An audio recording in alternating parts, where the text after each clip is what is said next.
I never liked the idea of visiting my grandma's ex-husband's cabin. But there are things in life we don't get a say in. It wasn't my choice. It was my responsibility. When my grandma called me up and asked if I could check on the place, I knew I couldn't say no. She was getting older, and no one else was willing to make the trip. The place had been sitting empty for over a decade, but legally, it was still in her name. She wanted to sell it, and to do that, someone needed to go up there, make sure it was still standing, and see what needed fixing. I should have said no. The drive up was long, the kind that makes you feel like you're heading to the edge of the world. The cabin was deep in the woods, way up in the mountains where phone signals didn't reach. My grandma had only ever talked about it once, telling me she never wanted to step foot in it again after she and her ex divorced. Something about that place unsettled her, and I figured it was just the bad memories. She never gave me a real reason, just that it was his place, not hers, and she wanted nothing to do with it. I didn't ask questions. I didn't think it mattered. By the time I reached the base of the mountain road, the weather had turned. It wasn't raining, but it felt like it wanted to. The air was thick, the sky a dull shade of gray, and everything felt muted. Even my truck's engine sounded quieter than usual. The dirt road leading up was in rough shape, worse than I expected. I had to take it slow, weaving around potholes and fallen branches. The trees pressed in close on either side, thick and dark, blocking out most of the light. It made me uneasy, like I was heading somewhere I wasn't supposed to go. By the time I reached the cabin, it was late afternoon. The place was still standing, but just barely. The roof sagged in places, the wooden steps creaked under my weight, and the door's paint had long since peeled away. The windows were intact, but so covered in grime that I couldn't see inside. The first thing that struck me was how still everything was. The forest behind me was silent. No birds, no wind, no rustling leaves. Just quiet. I unlocked the door, pushing it open with more force than I expected. The hinges groaned, and a stale, musty smell hit me. The inside looked almost exactly as I imagined. Dust-covered furniture, cobwebs in every corner, and the kind of darkness that sinks into the walls over time. It felt like stepping into a place that had been forgotten. I moved through each room, checking the structure. The living room was cluttered with old furniture.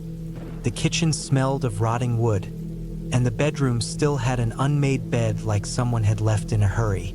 I felt uncomfortable, like I was intruding on something, but I ignored it. The sooner I finished, the sooner I could leave. Then I found the basement door. I didn't want to open it.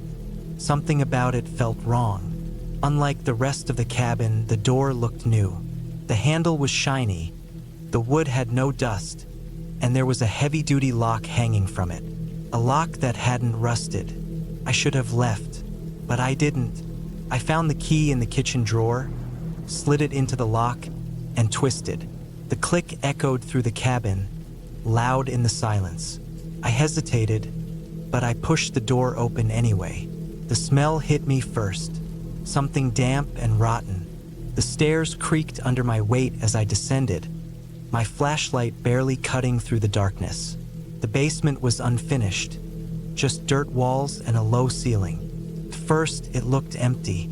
Then I saw the footprints, fresh ones, deep impressions in the dirt, leading from the bottom of the stairs to the far wall. My stomach tightened. No one had been here in years. No one except me, but the footprints were new. I followed them. They led to an old wooden wardrobe shoved against the wall. It was out of place, too new to belong in a cabin this old. My breath felt too loud in my own ears as I reached out and pulled it open. Inside, there was a tunnel, a narrow passage carved into the earth, leading somewhere. The air that came from it was ice-cold, damp, and wrong. I wanted to leave. Every instinct screamed at me to leave, but I had to know.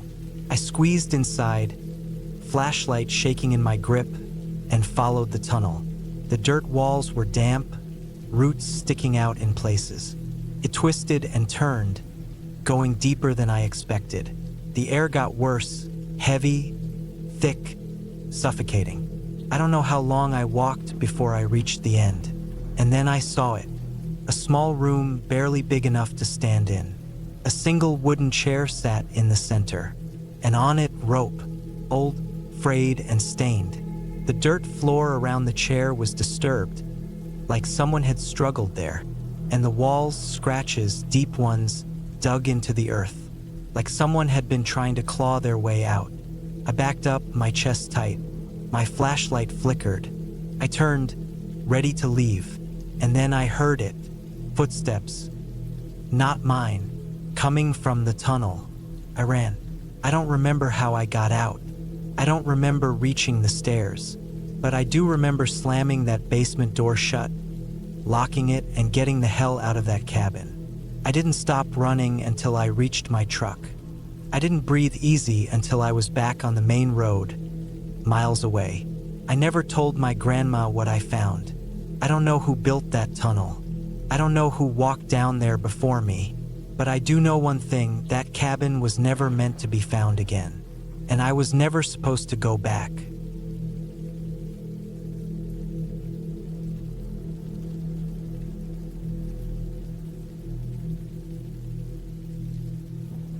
I had been working on the cabin for weeks. It was just a small thing meant to be an escape. A one-room shelter deep in the woods, far from the stress of my life back in town. I had found the land for cheap, about an hour outside of the nearest city. It was dense with trees, far enough from the main road that no one would ever accidentally stumble upon it. That's what I wanted, solitude. The rain had started earlier in the afternoon, and by the time I reached the build site, the dirt road was already turning to mud. The truck's tires slid a little as I parked, but I managed to get it in without too much trouble. I had planned to spend the night out here, working until exhaustion took over and I could sleep on the cot I had set up inside the unfinished structure. I wanted to get the walls fully enclosed before the weather got worse. I stepped out of the truck and pulled my jacket tighter. The cold drizzle seeped into everything. I grabbed my tool bag, a flashlight, and a thermos of coffee before heading to the structure. It was barely a cabin yet, just a frame with half-finished walls and a tarp covering the open roof. I had stacked my supplies against the far wall earlier, and a pile of firewood sat nearby, still mostly dry under a thick plastic sheet. The first thing I did was check for any water pooling inside. The ground was damp, but nothing too bad. I kicked aside some leaves that had blown in and grabbed a hammer. The plan for the night was simple. Finish boarding up the last wall, reinforce the roof tarp, and call it a night. The real roof would come later once I had the time and materials. The rain kept falling, a steady rhythm against the tarp. I worked in silence, just the sound of nails driving into wood and my own breathing. The trees around me swayed with the wind, their branches groaning under the weight of the rain. It was peaceful in a way. I liked the isolation. At least I thought I did. I was nailing in one of the last planks when I heard something. At first, I ignored it, thinking it was just an animal moving through the underbrush. Then it happened again, a rustling sound just beyond the trees. I froze, listening. The rain muffled distant noises, making it hard to tell how far away it was. Probably just a deer, I told myself. Maybe a raccoon. I kept working. The sound came again, closer. I set the hammer down and grabbed my flashlight, shining it toward the tree line. The beam of light cut through the rain, illuminating the trunks and tangled branches. But there was nothing there, just trees, slick with rain. Ibaita moment, listening. The wind whistled through the branches. No movement, no sound. I turned back to my work. A few minutes later, I heard it again. This time, it wasn't just rustling. It was a distinct sound, footsteps. Slow, careful. I turned fast, the flashlight sweeping across the trees. Again, nothing. My mind started running through possibilities. A lost hiker? A hunter? But no one should be out here. The land was posted, and I had hiked in from the road. There were no other cars parked nearby. I kept the flashlight trained on the trees for another long moment before shaking my head. Probably an animal. Maybe just my imagination. I had been out here alone too much lately. It was easy to start hearing things. I forced myself to get back to work. I was just about done with the wall, hammering in the last few nails when I felt it. Not heard, felt. The sensation of being watched. It was a primal feeling, the kind that made the hairs on my arms stand up. I turned again, slower this time, my breath shallow. The rain had picked up, making it harder to see past the first few rows of trees. I scanned the woods with the flashlight, but everything looked the same. Then, just as I was about to turn away, I saw it. A shape, a figure standing just beyond the trees. Couldn't make out any details. It was too dark, the rain too heavy, but it was there, motionless, watching. I gripped the hammer tighter, my other hand still holding the flashlight. My first instinct was to call out, but something stopped me. A deep gut feeling told me not to. Instead, I stepped back toward the cabin. Slowly, carefully, I kept my eyes on the figure, but it didn't move. It just stood there. The flashlight flickered. The rain must have seeped in. I tapped it against my palm, but for a moment, the beam wavered. When it steadied again, the figure was gone. I swallowed hard. My heart was pounding now. I scanned the woods again, but there was nothing, just trees. I told myself I was being paranoid, that the rain and shadows had played tricks on my eyes. But I wasn't convinced. I didn't want to stay out there any longer. I grabbed my tools, threw them into the truck, and locked the doors. I debated leaving right then and there, but the road was bad, and I was exhausted. Instead, I climbed into the cab, locked every door, and sat there for a long time, watching the rain streak across the windshield. I don't know how long I sat there, but at some point, exhaustion took over. I must have dozed off because I woke to the sound of something tapping against the truck. A soft, deliberate tapping. I sat up fast, gripping the steering wheel. The windows were fogged from my breath, making it hard to see outside. The rain had let up a little, but the tapping continued. I wiped a hand across the glass and looked out. Nothing. I sat there, barely breathing, straining to hear past the sound of the rain. Then, in the side mirror, I saw movement, a figure stepping back into the trees. I didn't hesitate this time. I turned the key, and the truck roared to life. The tires spun in the mud for a second before catching, and I backed out fast, barely glancing at the half-finished cabin as I sped down the road. I didn't stop until I was miles away, back on the main highway. My hands were still shaking. My mind was racing. I never went back to that cabin. Not once. I left everything there. My tools, my supplies, even my cot. A few months later, I sold the land for a loss. The guy who bought it didn't ask any questions. I didn't offer any answers. But sometimes, when it's late at night and raining, I think about that place. I think about the figure in the trees, and I wonder if it's still watching.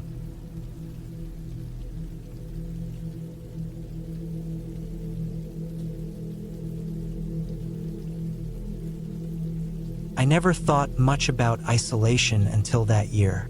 I had always liked being alone. Long walks through the countryside, weekends spent in quiet places away from people, time to think. But there's a difference between choosing solitude and finding yourself completely cut off from everything familiar, realizing that maybe being alone isn't as peaceful as you imagined. It was the summer of 2016 when I took a job in Northumberland, a remote area full of rolling hills, dense forests, and stretches of land that looked like they had been untouched for centuries. The job wasn't anything exciting, just some maintenance work on an old cabin that belonged to a man named Richard, an old acquaintance of my uncle.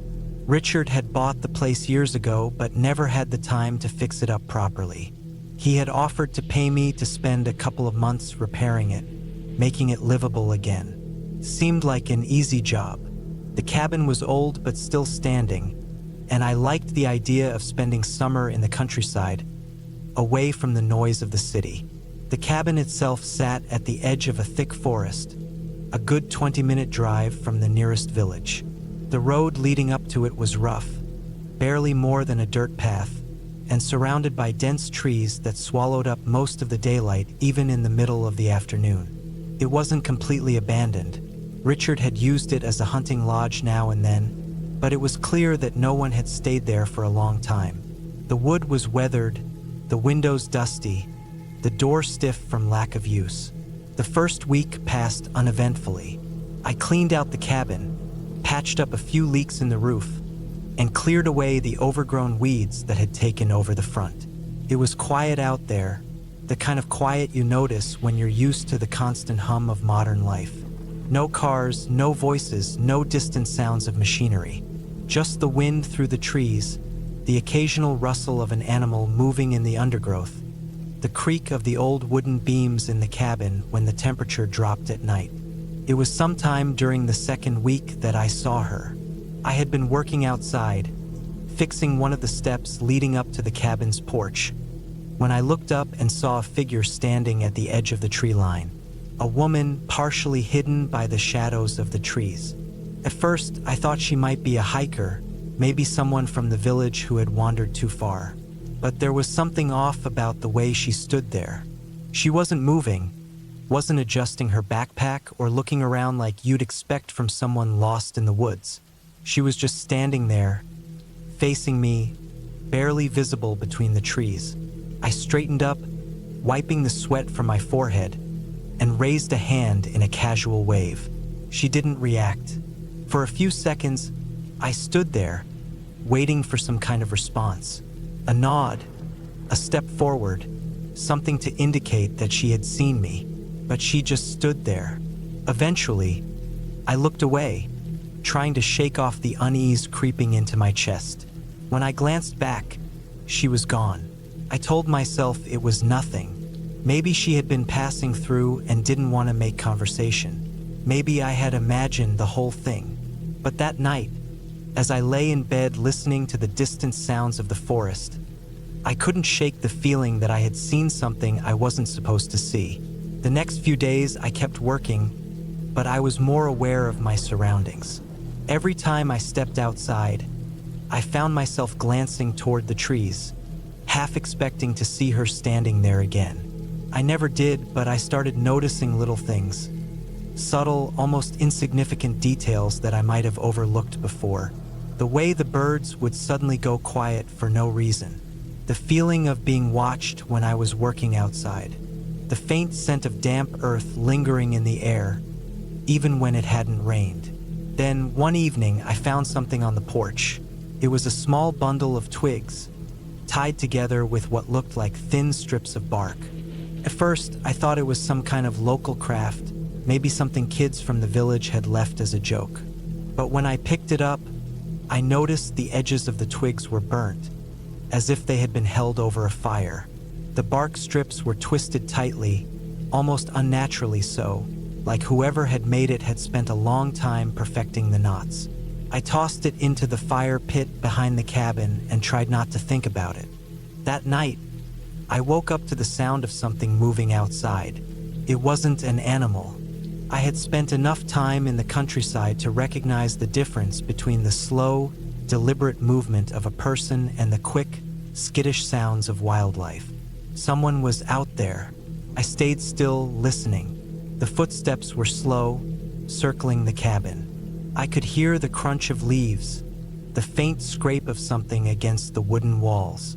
My heart was pounding so hard I could hear it in my ears. Then the footsteps stopped. For a long time, there was nothing but silence. Then I heard it, the slow, deliberate creak of the porch boards shifting under someone's weight. I lay there, holding my breath, waiting for something to happen. The door was locked, the windows shut, but I felt exposed. like a trapped animal waiting for the inevitable. Then, just as suddenly as they had come, the footsteps retreated. I didn't sleep after that. I waited until the first light of dawn before stepping outside, my hands shaking as I checked the area around the cabin. There were footprints in the dirt. Bare footprints, the kind you'd expect from someone walking without shoes. And then I saw her. She was standing in the tree line again, half hidden behind the dense foliage. Closer this time.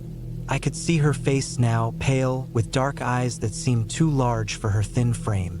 Her hair hung in tangled strands over her shoulders, her clothes ragged and stained. She was watching me. I didn't move. I didn't breathe. I just stood there, staring back at her. Then she smiled. It was the kind of smile that didn't belong on a human face.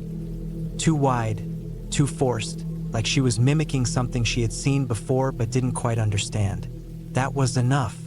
I packed my things that morning, threw everything into my car, and left without looking back. I didn't care about the money, didn't care about finishing the repairs.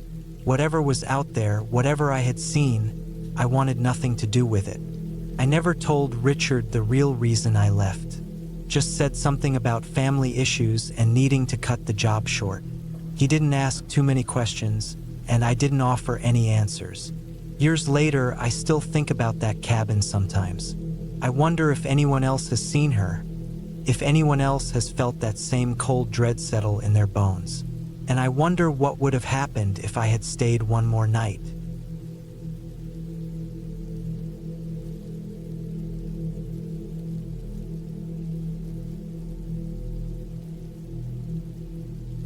I had never thought I would end up alone in a cabin in the woods.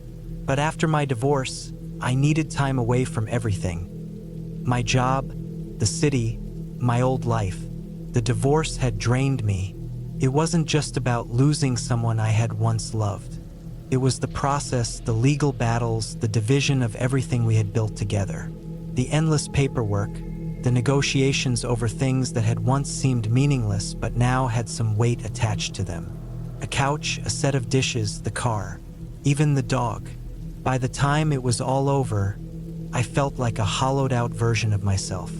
I didn't want to be around anyone. I didn't want to go to bars, pretend to enjoy conversations, or listen to people tell me that I would find someone else, like that was supposed to fix everything. So I found a cabin. It belonged to an old friend of mine, a guy I hadn't seen in years, but who knew about my situation through mutual friends.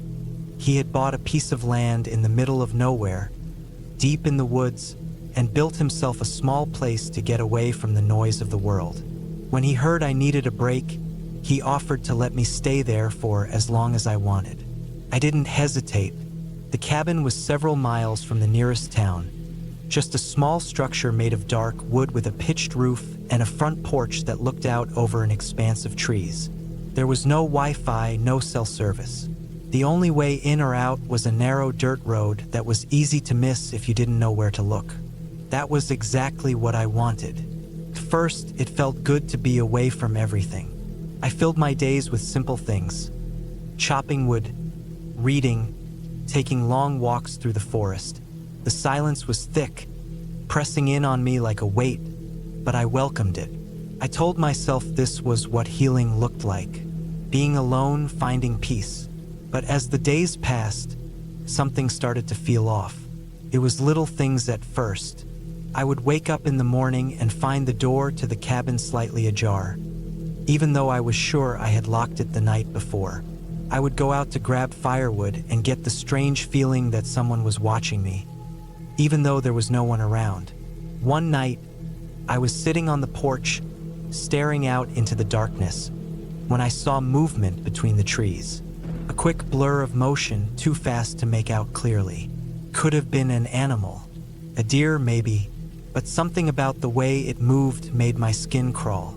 I told myself I was imagining things, that my mind was still adjusting to being out here alone. But then there were the footprints. I found them one morning, just outside the cabin.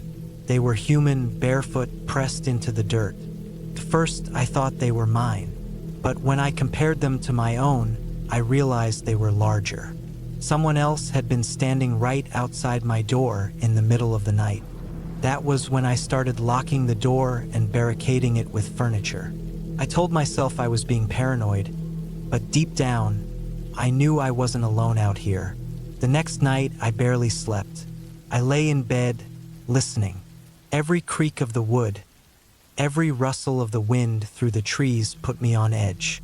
At some point, I must have dozed off because I woke up to a sound that made my blood run cold. Footsteps, not the soft crunch of an animal moving through the underbrush. These were deliberate, slow, heavy, right outside my window. I held my breath, my body frozen. The steps moved toward the door, then stopped. I waited, heart hammering in my chest. Then a soft tap, tap, tap against the wood.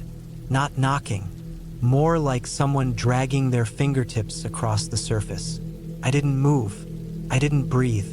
Then, just as suddenly as they had come, the footsteps retreated, fading into the night. I stayed awake until the sun rose, my hands gripping the handle of a knife I had found in the kitchen. By the time morning came, I knew I couldn't stay here. I packed what little I had brought and got into my truck, my hands shaking as I turned the key in the ignition. The engine roared to life, and I tore down the dirt road, not caring about the bumps and potholes. I didn't look back. I didn't stop until I reached town. I found a motel and locked myself inside, barely able to think. I didn't tell anyone what had happened. I didn't want to try to explain something I didn't understand myself. A few days later, my friend called me. "Hey," he said, "you okay?" I told him I was fine, that I had just needed a break. "That's fair," he said. "You left some stuff up at the cabin, though. Want me to grab it for you?" I started to tell him no, that I didn't need any of it. But then he said something that made my stomach drop. "By the way, when were you planning to tell me you had someone else up there with you?" My mouth went dry. "What do you mean?" "I stopped by to check on the place," he said.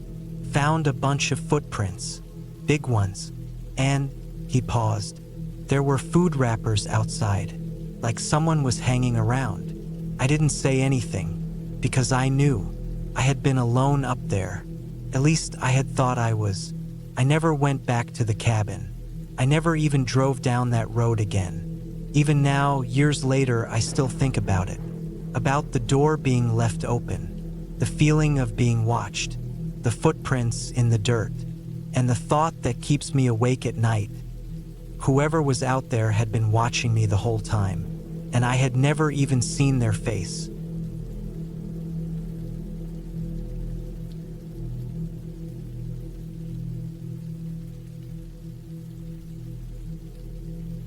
I never planned to spend the night in that cabin. It was supposed to be a short hunting trip. One weekend in the mountains, just me and the trees. I had been planning it for weeks, going over maps, checking the weather, making sure my gear was in order. The forecast showed cold but clear skies, no rain, no heavy winds. Perfect conditions for tracking deer. I left early Saturday morning. The drive took longer than expected. The dirt roads winding up the hills were worse than I remembered. Potholes deep enough to break an axle, loose gravel that made my tires spin. I had to take it slow, creeping along until I finally reached the clearing where I usually parked.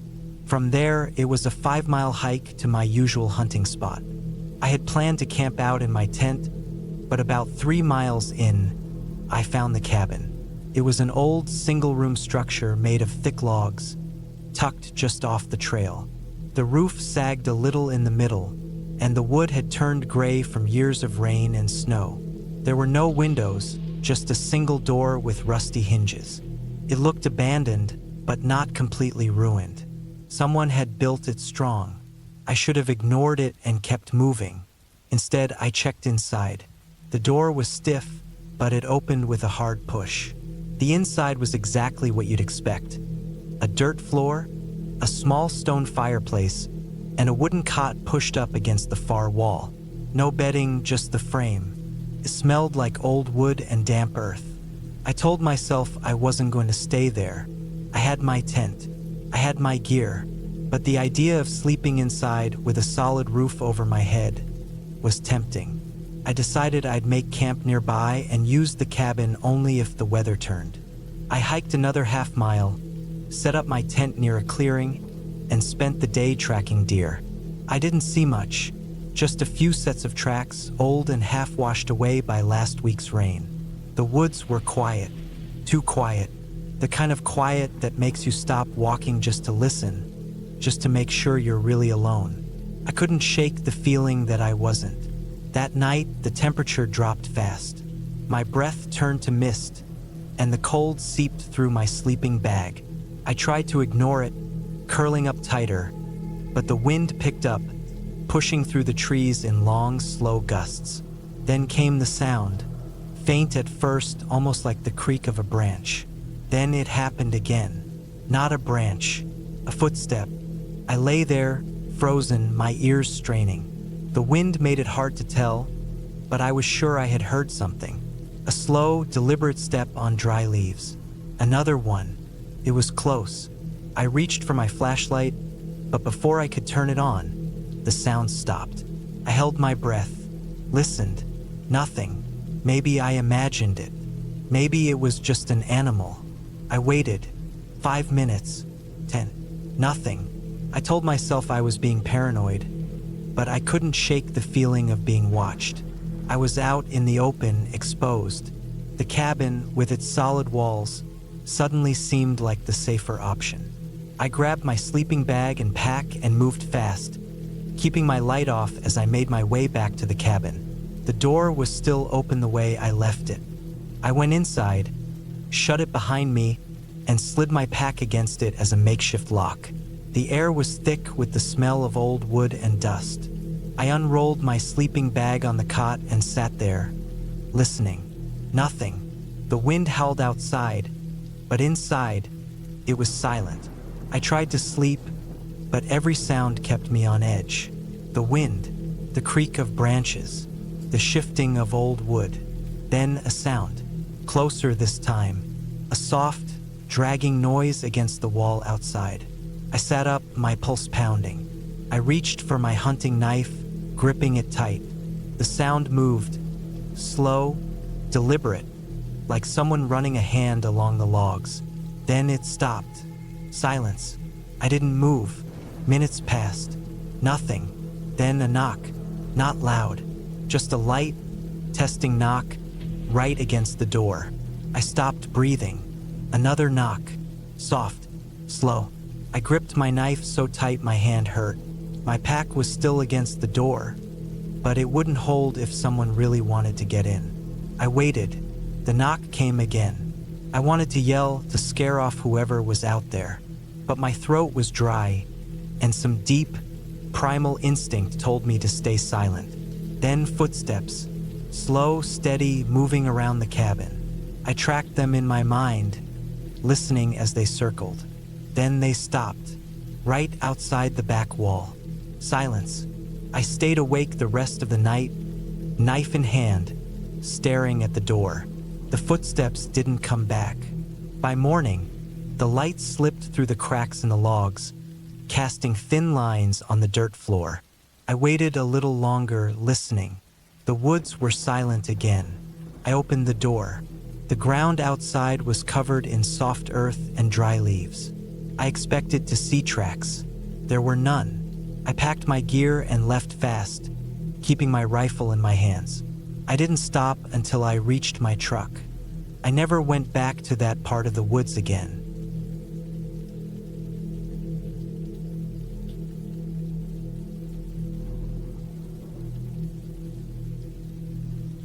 It was late autumn when I found myself in a situation I could never have imagined.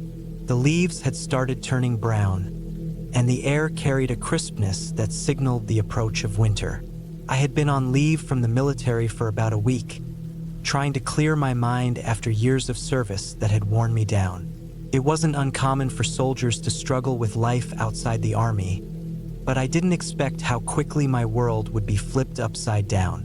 A friend of mine, a fellow veteran named Ethan, had invited me to his remote cabin deep in the wilderness of Montana.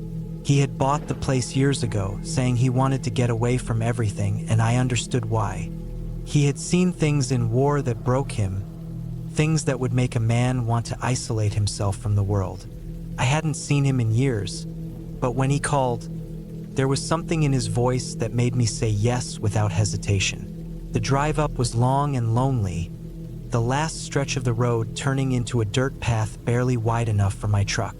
Tall pines loomed over me on both sides, casting long shadows in the late afternoon light. There was no cell service, no signs of life apart from the occasional deer darting across the road.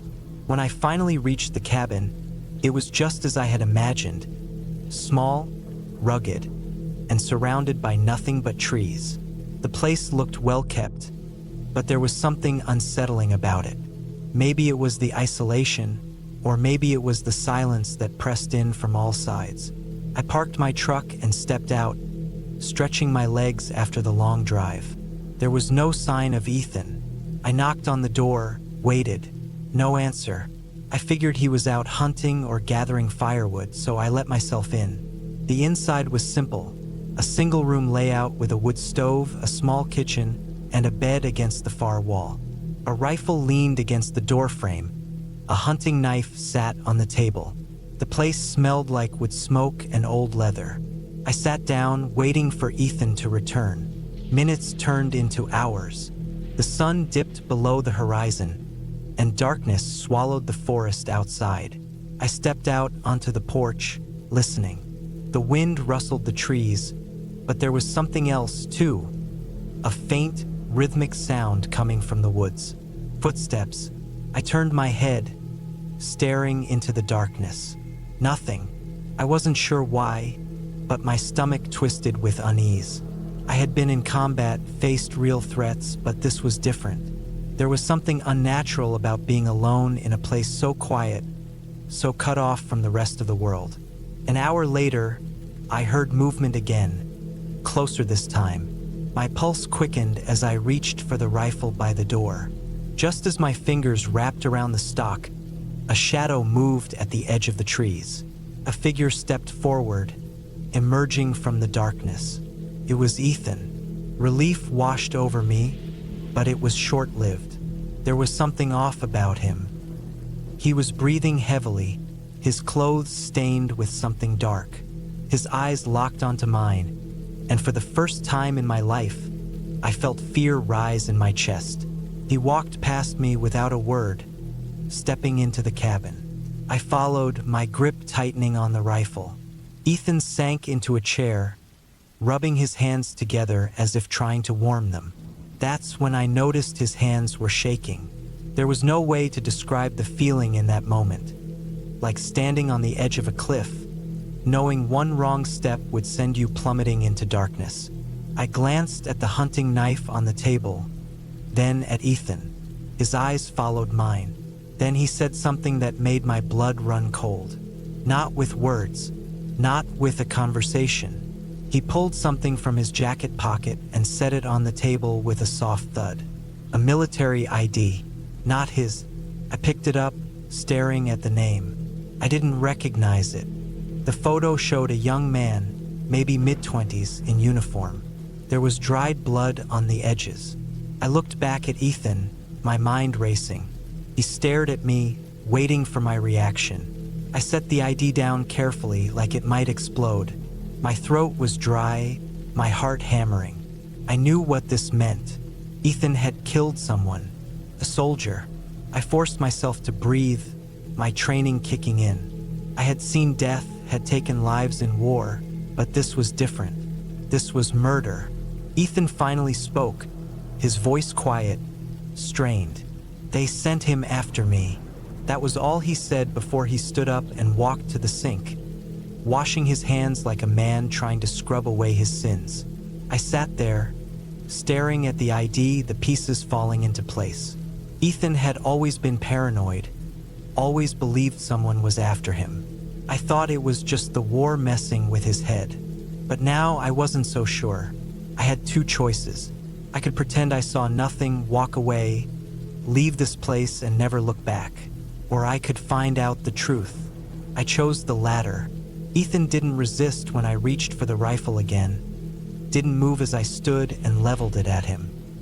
His shoulders sagged, as if he had been expecting this. I didn't want to shoot him, so I told him to start talking, and he did. He told me how he had been in contact with someone from our old unit, someone who had warned him that he was being watched, that the military hadn't forgotten what he did. I didn't know what he was talking about. I had served with him, and I never saw him do anything that would warrant a man being hunted down. But as he spoke, I realized there was a whole side to Ethan I never knew. He had been involved in something overseas, something classified. He didn't give details, but whatever it was, it had put a target on his back. The soldier whose ID lay on the table had been sent to kill him. Ethan had killed first. The weight of it all settled on me like a crushing force. I had known Ethan for years.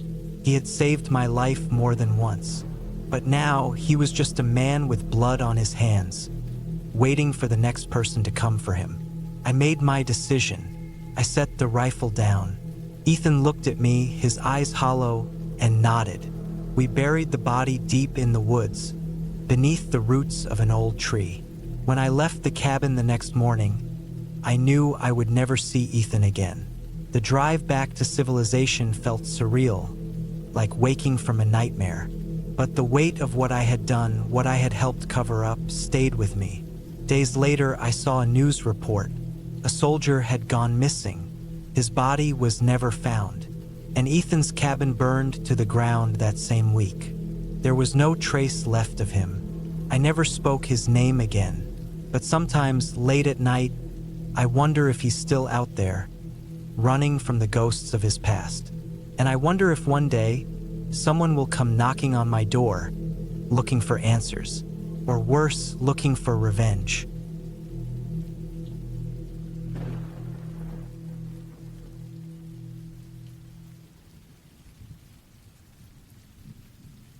I hadn't driven down that road in years, not since the divorce. Not since we signed the papers and split everything down the middle. The last time I was anywhere near that cabin, I was packing up the last of my things, loading them into my truck while she stood in the doorway, arms crossed, watching me with that expression I could never quite read. It wasn't anger. It wasn't sadness. It was just nothing, like she had already moved on before I even had the chance to. That was 5 years ago. Long enough for me to rebuild my life, start over somewhere else, and put enough distance between myself and that place to pretend it had never existed. But now, for the first time since, I found myself driving that same stretch of road again. I wasn't going there on purpose. I had no reason to, but the main highway was closed, and I had no choice but to take the back roads, the ones that twisted through the thick trees and led me right past the place I swore I'd never return to. The place we used to spend our summers, our weekends, the rare moments when life didn't feel like it was slipping away too fast. The cabin sat about 20 miles off the main road, deep enough into the woods that it never got much traffic. That was the whole point. It was supposed to be an escape, a place where we could be alone, away from the noise, the distractions. Back when things were still good between us, it had felt like home. Now, it was just another stop along a road I didn't want to be on. The sky had been threatening rain all afternoon, and by the time I got close to the turnoff, the first few drops were already splattering against my windshield. The sun had disappeared behind a thick wall of clouds, and the road ahead was darker than it should have been, even for this time of day. I told myself I wouldn't look. I'd keep my eyes straight ahead, drive past without a second thought, and keep going until I was far enough away that the past couldn't reach me. But as soon as I came up on that familiar bend in the road, my hands tightened on the wheel. My stomach twisted into knots, and before I even realized what I was doing, my foot eased off the gas. The cabin was still there. I don't know why I expected it to be gone. Maybe because I had spent so long pretending it didn't exist. Maybe because part of me hoped someone else had taken it, changed it, made it into something new so it wouldn't feel like a ghost of the life I left behind. But it was exactly the same. The same dark wood, the same slanted roof, the same small porch where we used to sit on warm nights with a couple of beers, listening to the wind move through the trees. The windows were dark, empty, no sign of life. I should have kept driving. I don't know why I didn't. Maybe it was curiosity. Maybe it was something else. But before I could talk myself out of it, I was pulling off onto the shoulder, gravel crunching beneath my tires. The rain had started coming down harder now, turning the dirt into mud, filling the air with the scent of wet earth and pine. I stepped out of the truck, my boots sinking slightly into the soft ground. The trees swayed overhead, branches creaking with the weight of the wind. I stood there for a long time just staring at it. The memories came back in waves, some good, most not. I remembered the fights, the slammed doors, the nights spent lying awake in bed, staring at the ceiling, wondering when everything had gone wrong. I remembered the last time I left, walking out that door for the final time, swearing I'd never come back. Yet here I was. I don't know what made me move closer. Maybe it was the way the wind pushed against me, nudging me forward. Maybe it was the way the rain blurred the edges of the cabin, making it look less real, less like something that had once been mine. Or maybe it was the footprints. At first, I thought they were just marks left behind by the rain. But as I got closer, I could see them more clearly. Deep impressions in the mud, leading up to the front porch. Someone had been here, recently. A strange feeling settled in my chest, something between unease and dread. I hadn't expected the place to be abandoned forever. My ex still owned it, after all, but she had never been the type to come out here alone. She hated being by herself. That was one of the reasons we had fallen apart. I hesitated at the bottom of the porch steps, scanning the ground. The footprints were large, bigger than hers, bigger than mine even, and there were a lot of them, like someone had been pacing back and forth. The door was shut, but something about it felt wrong. The doorknob was smeared with mud, and the wood looked scuffed, like it had been kicked or shoved. I should have left right then. I should have turned around, gotten back in my truck, and kept going. But instead, I reached out, pushed the door open, and stepped inside. The smell hit me first. Damp wood, stale air, and something else. Something sharp and metallic, lingering beneath the surface. The inside was just as I remembered. The old furniture, the stone fireplace, the kitchen counter where we used to drink coffee in the mornings before the silence between us became unbearable. Everything was the same, except for the mud. It was everywhere. Dark footprints tracked across the floor, leading from the front door to the back, circling the living room, disappearing down the hall. And the smell was stronger now, coppery, thick. I followed the footprints, my heart pounding harder with every step.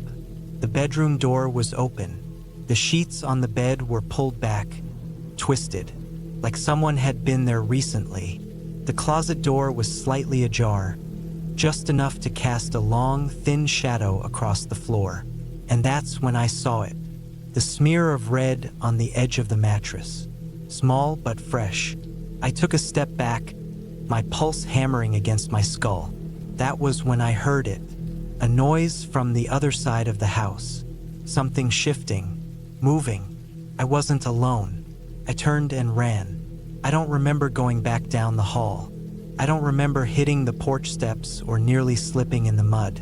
All I remember is the way my hands shook as I yanked open the truck door, the way my breath came in sharp, panicked gasps as I fumbled for the keys.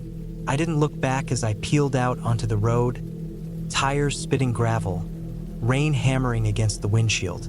I don't know who was in that cabin. I don't know what they were doing there, and I don't want to know. I kept driving until I saw the lights of town in the distance, until the road felt less like a nightmare and more like something real. I never went back, and I never will.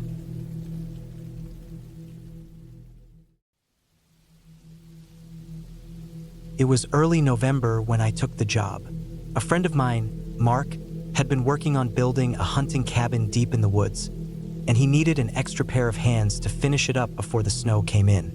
The job paid well enough, and I had nothing better to do, so I agreed. I didn't know then that I'd regret that decision for the rest of my life. The cabin was in a remote part of northern Montana, about 20 miles from the nearest town. The only way in was a rough dirt road that twisted through thick pine forest. Mark had already been working out there for a couple of weeks, along with an older guy named Dale who had been hired to help with the framing. By the time I arrived, the cabin was mostly done. Just a few finishing touches left inside. I pulled up in my truck late in the afternoon, the sky already turning dark with thick, low-hanging clouds. The place was as isolated as it could get. There was nothing around but trees and silence. The cabin itself was solid, a single-story structure with a pitched roof, a covered porch, and a chimney that hadn't been used yet.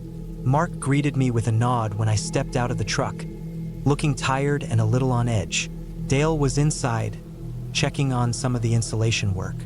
"You made good time," Mark said, glancing up at the sky. "Looks like we're in for some weather." I nodded, taking in the surroundings. The air was sharp with the scent of pine and damp earth. The place felt heavy, like the silence had a weight to it. I shook it off and grabbed my bags from the truck. Mark and Dale had already set up bunks inside, so I tossed my stuff onto one of the empty ones near the back wall. The plan was simple. We'd work for another 3 or 4 days, finishing up the inside paneling, getting the wood stove set up, and making sure everything was secure before leaving it for the winter. The owner, some guy from California, wouldn't be coming out until spring, so this was just the final push to get it done before the deep snow came in. That first night was uneventful, cold but nothing unusual. The 3 of us sat around the wood stove, eating canned soup and listening to the wind pick up outside. Mark seemed restless, though, and at one point he mentioned something that made the hair on the back of my neck stand up. "You seen anything weird out here?" he asked Dale. Dale, who was in his 50s and had been working in the woods his whole life, just shook his head. "Weird how?" Mark hesitated. "Just like someone's watching or moving around out there." Dale snorted. "You're just spooked 'cause it's quiet. This place gets in your head." Mark didn't look convinced, but he dropped it, and I didn't think much of it at the time. I should have. The next day, we got to work early. The cold was biting, and the wind had a low, howling sound that made it hard to focus. We worked in silence for the most part, hammering in the last of the wood paneling, sealing up the windows and double-checking the roof. Around midday, Mark and I went out to cut some extra firewood while Dale stayed inside to finish up some trim work. We were about 50 yards from the cabin when Mark stopped suddenly, his hand tightening on the axe handle. I followed his gaze toward the tree line, but I didn't see anything. "What?" I asked. He shook his head, frowning. "Thought I saw someone." We stood there for a few moments, staring into the trees, but nothing moved. The wind whistled through the branches, and somewhere in the distance, a bird cawed. Eventually, Mark exhaled and muttered something under his breath before going back to work. I kept an eye on the trees, though. I couldn't shake the feeling that something was out there. That night, we locked up tight and kept the fire going. The wind had picked up even more, rattling the windows and making the trees groan. I was just starting to doze off when I heard it. A faint crunch of footsteps outside, slow and deliberate. I held my breath, listening. The sound stopped for a moment, then started again, circling the cabin. I could hear the snow crunching underfoot, the weight of something moving just beyond the walls. My heart pounded, and I sat up slowly, looking over at Mark and Dale. They were both awake, listening, their faces tense in the dim firelight. Then, just as suddenly as it started, the sound stopped. We stayed awake for hours, listening, but nothing else happened. Eventually, exhaustion won out, and I drifted off into an uneasy sleep. The next morning, we found footprints in the snow. They were deep, heavy, and led from the tree line to the cabin and back again. Whoever or whatever had been out there had walked around the entire building, stopping at each window and door. But the strangest thing was the size of them. They were huge, too big for a normal man. Dale didn't say much. He just stared at the prints for a long moment before muttering that we should finish up and get out of there as soon as possible. That day, we worked faster than ever. The silence outside felt heavier, the trees more oppressive. Every now and then, I swore I heard movement just beyond the tree line, but whenever I turned to look, there was nothing. By the time the sun started setting, we were done. Everything was sealed, locked, and ready for winter. We packed up our gear, loaded it into our trucks, and got ready to leave. But just as we were about to go, Mark stopped. He was staring at the tree line, his face pale. There, standing just beyond the trees, was a figure. Tall, broad, and unmoving. It didn't wave, didn't step forward. Just stood there, watching us. We didn't wait to see what it would do. We got in our trucks and drove. Fast. I didn't stop until I was back in town, heart pounding, hands shaking. When I finally looked in my rearview mirror, the road behind me was empty. But I still couldn't shake the feeling that something was watching. I never went back to that cabin. Neither did Mark or Dale. The guy who owned it never mentioned anything strange when he finally came out in the spring. But I wonder if he ever really looked at the tree line. If he ever felt what we felt. I still think about that place sometimes. About the footprints, the watching figure, the weight of that silence. And I wonder if it's still out there, waiting.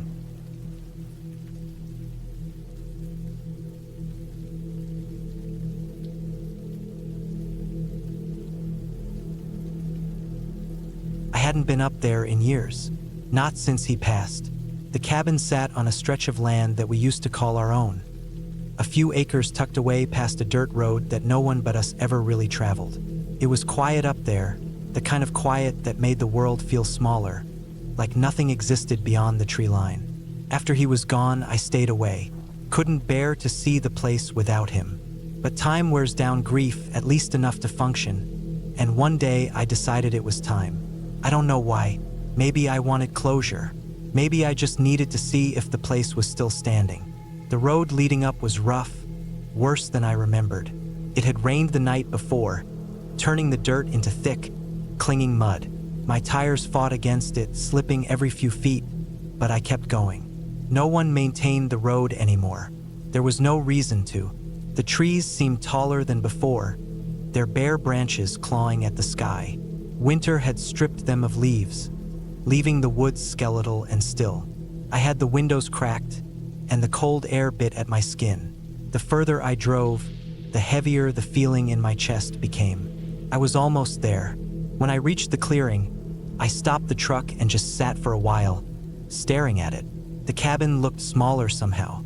It was the same as I remembered, wood darkened by years of weather, the porch slightly tilted from settling into the earth, but something about it felt different. I killed the engine and stepped out. My boots sank into the wet ground as I walked toward the front steps. The air smelled like damp wood and the sharp bite of decaying leaves. It was the kind of cold that crept into your bones, made everything feel heavy. The door was locked, but I had the key. My hands trembled slightly as I slid it into the old rusted lock, turning it until I heard the familiar click. I hesitated before pushing the door open, my breath hanging in the air. Inside, everything was exactly as we'd left it. The old couch with the sagging cushions sat against the wall, covered in a thin layer of dust. The fireplace was cold, the scent of old ashes lingering in the air. His tools were still lined up neatly on the workbench near the window. It looked like he had just stepped out for a moment, like he'd be back any second. I took a deep breath and stepped inside. The floor creaked beneath my weight, the sound unsettling in the silence. I walked through the cabin slowly, touching the edges of the furniture as if to make sure it was real. In the bedroom, the bed was still made, the sheets tucked in the way he always did. His old flannel hung on the back of the chair in the corner. I ran my fingers over it, feeling the worn fabric. I should have left then, should have turned around, locked the door, and walked away. But something kept me there. Maybe it was nostalgia. Maybe it was the weight of too many memories pressing down on me. I set my bag down and decided to stay the night. It felt strange at first, being there alone, but the longer I sat by the cold fireplace, the more normal it felt. The quiet stretched on. At some point, I got up to light the lantern on the table, but as I turned, something in the corner of the room caught my eye. The closet door. It was slightly open, just an inch. I frowned, stepping closer. We never left it open. It was an old habit of his, always closing doors completely, latching them shut. I reached out and pulled it the rest of the way open. The inside was dark, filled with the scent of old wood and fabric. Empty. I let out a slow breath and shook my head. The wind outside picked up, rattling the cabin walls. I walked to the window and peered out.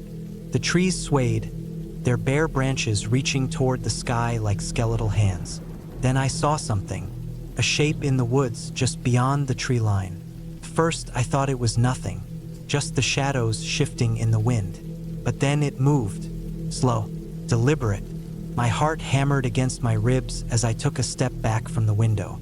It was hard to make out any details, but it was tall, human-shaped, but something was wrong with the way it stood. I grabbed my bag and turned for the door, but something stopped me. A sound, faint but unmistakable. Footsteps on the porch. My breath caught in my throat.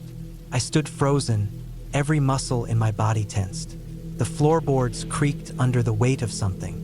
I reached for the lantern, blew out the light, and backed toward the bedroom. My hands fumbled for the latch on the window, my mind racing. I could run, get to the truck. But then the doorknob turned.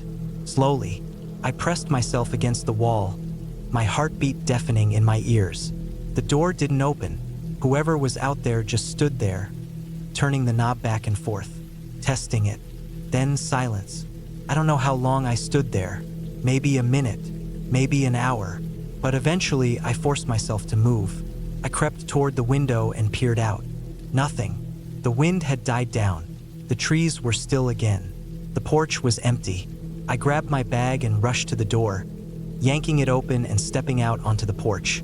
My breath came in quick, uneven bursts as I scanned the tree line. Nothing. But then I saw it. Not in the trees. Closer. The muddy ground in front of the steps. Footprints. Deep, fresh footprints leading up to the door. But none leading away. I didn't stay to figure it out. I ran to the truck, locked the doors, and didn't look back. I never went back after that. Never told anyone what happened. The cabin is still up there, still standing. But it's not mine anymore, and I don't think it ever was.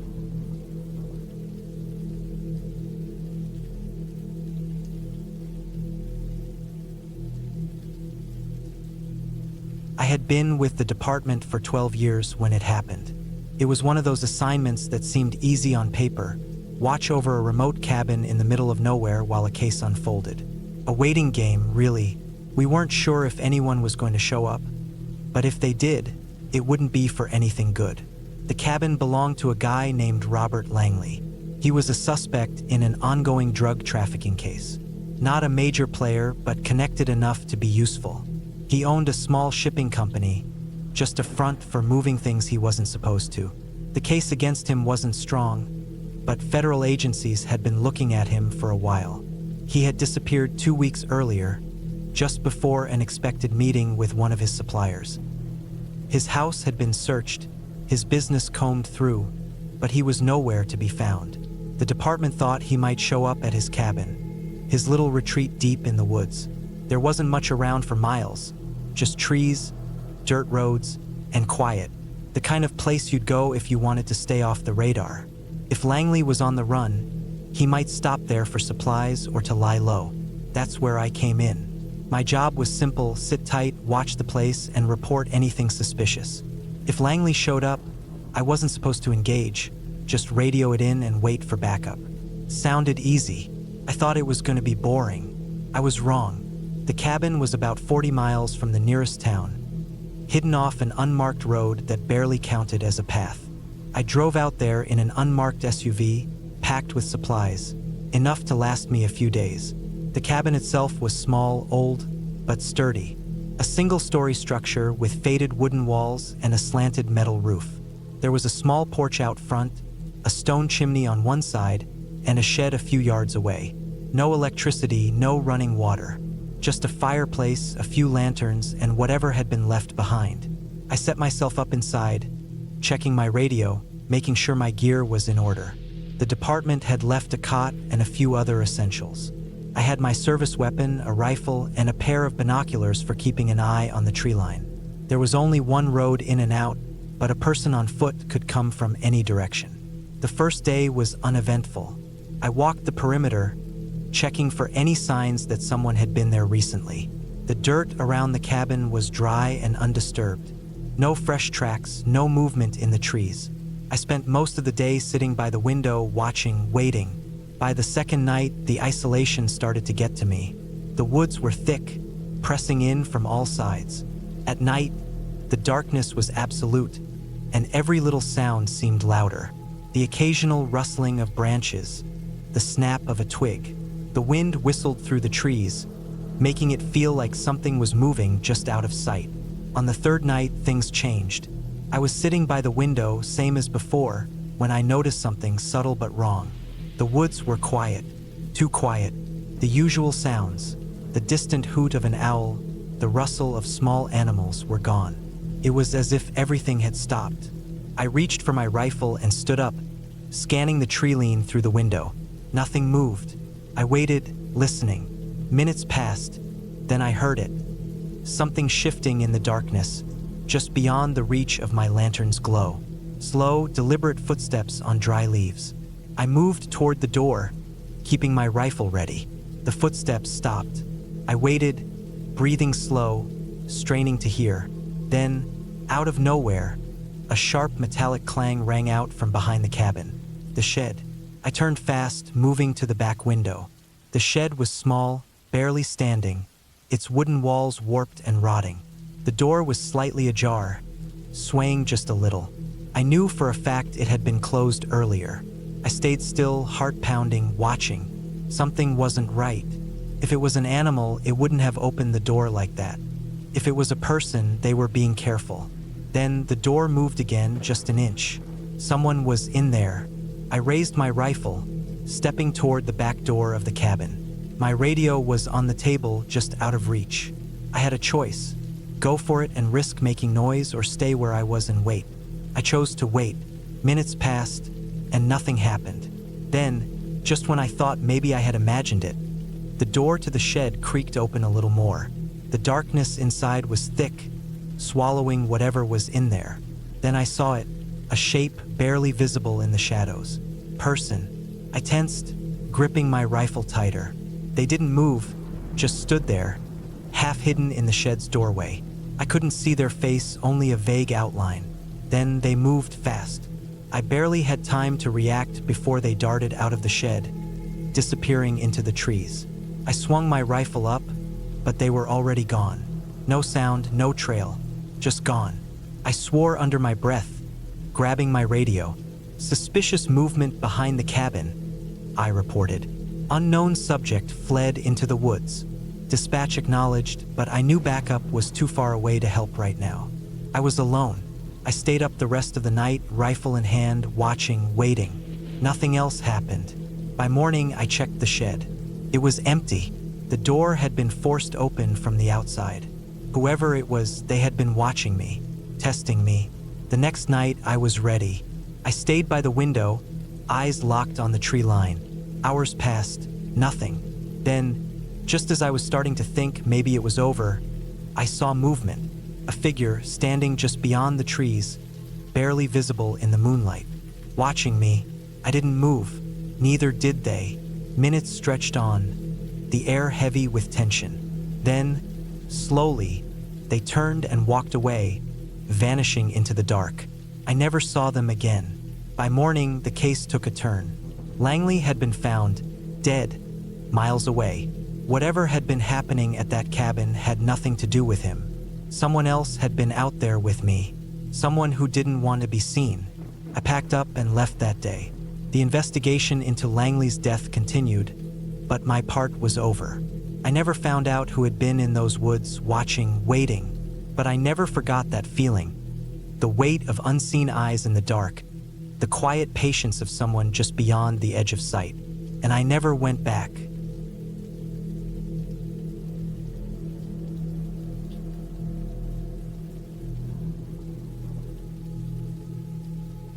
I never liked driving through the countryside at night. Something about the way the darkness swallowed up the narrow roads, the way my headlights barely cut through the thick mist, always made me uneasy. But I had no choice. I had agreed to check on my uncle's old cabin, a remote place deep in the Blackwood forest. It was late September, the kind of evening where the wind carried a bite. My uncle, Arthur, had owned the cabin for decades but rarely used it. He was getting older, and with his health declining, he asked me to drive out there, make sure everything was in order before the winter set in. A simple task.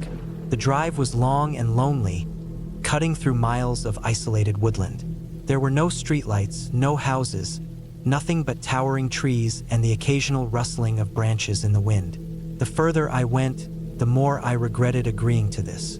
After an hour, I finally turned onto the dirt road that led to the cabin.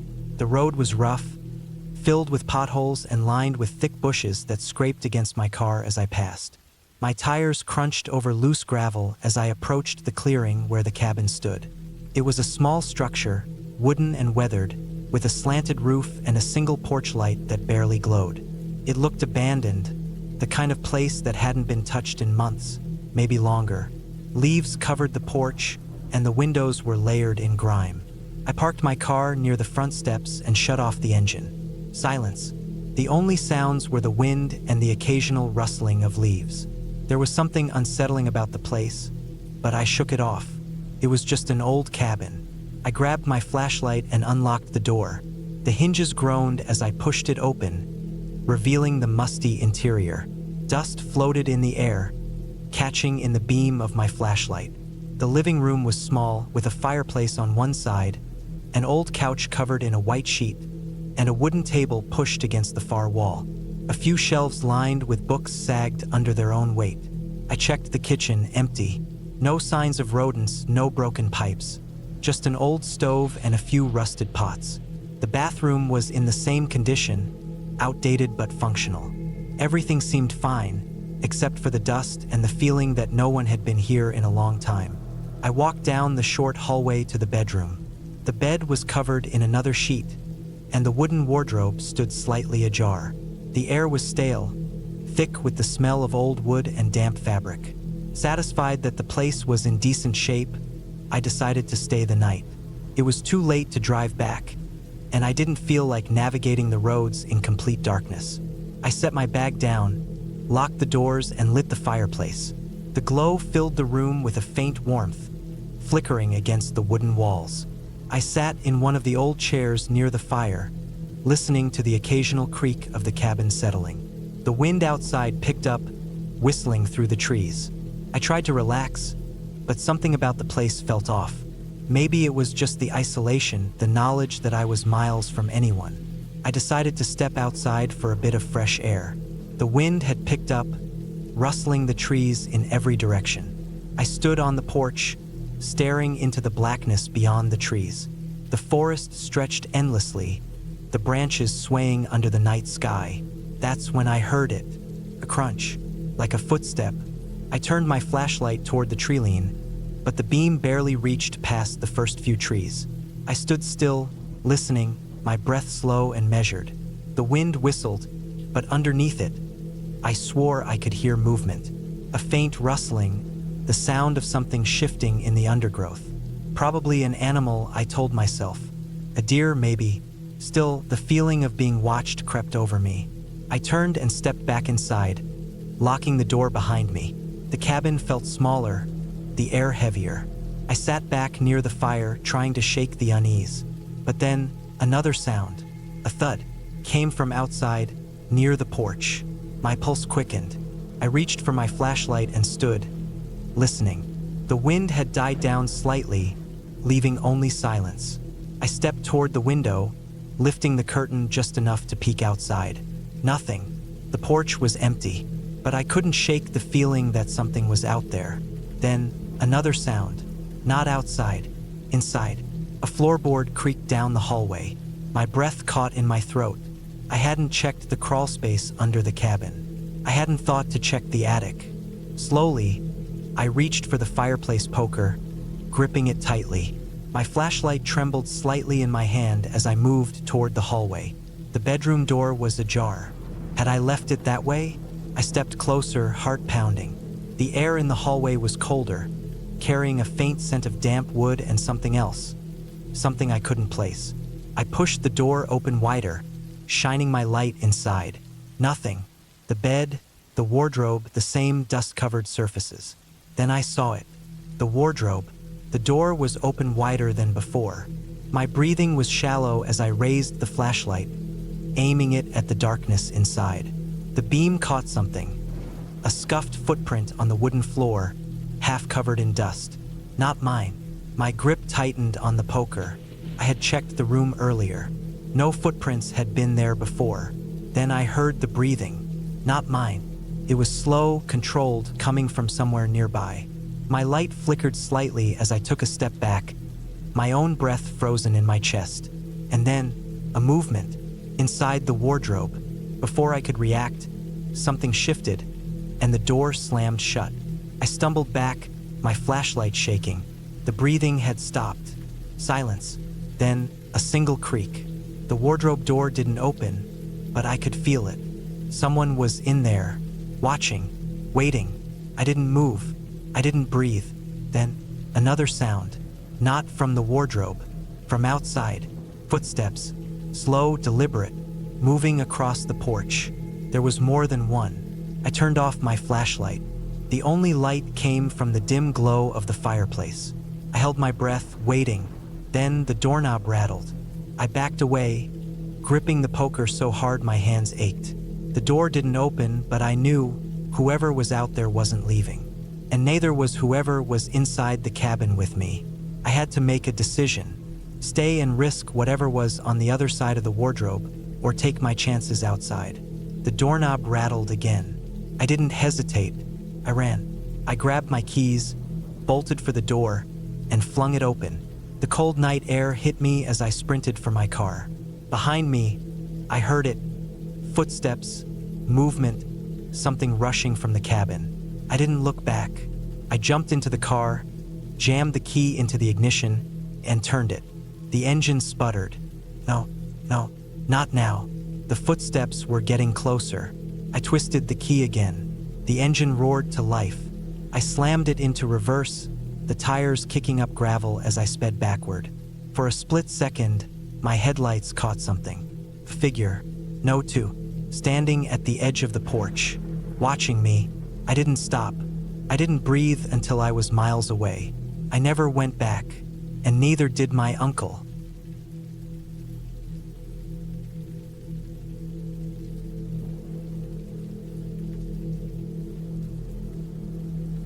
I had been hunting since I was a kid. My father took me into the woods every season, teaching me patience, tracking, and how to respect nature. It was never about the kill. It was about the quiet, the solitude, and the connection to something bigger than myself.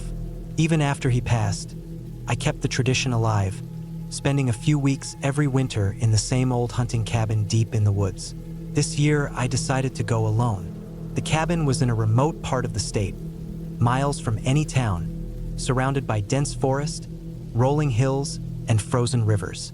It wasn't a luxury place, just a single-room log structure with a small wood stove, a narrow cot, and a table with 2 chairs. No electricity, no running water, and no cell service. That was the appeal. No distractions. Just me, my rifle, and the cold, silent wilderness.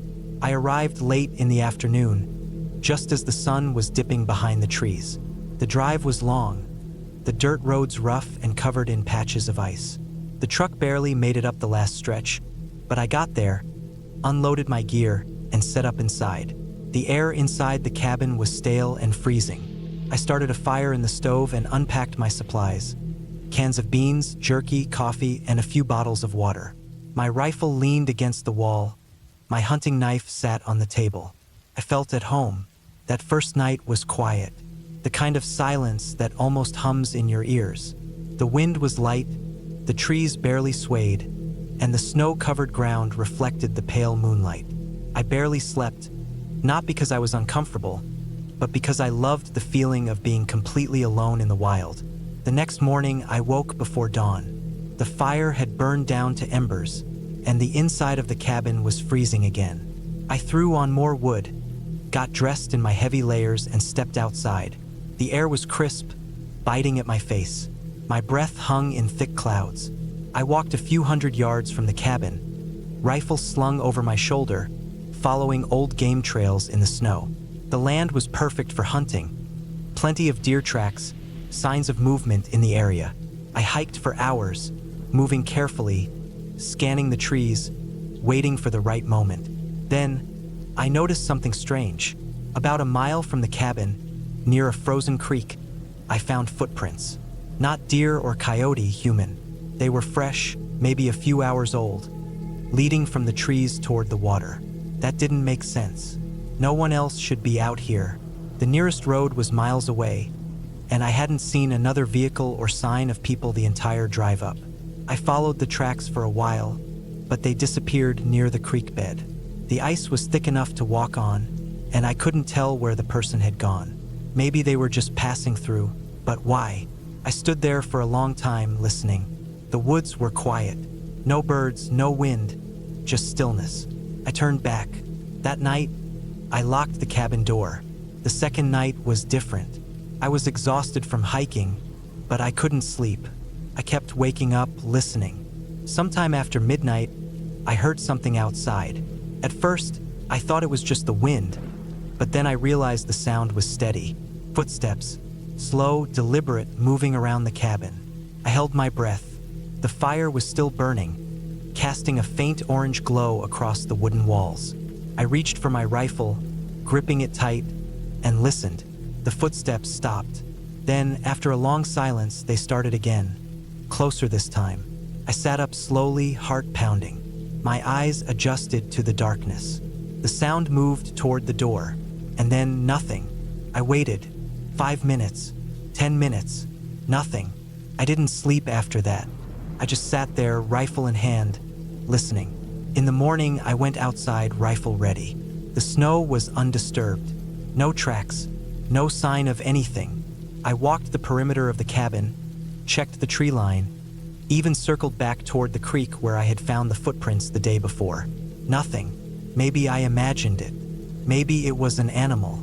Maybe it was the wind. But something felt off.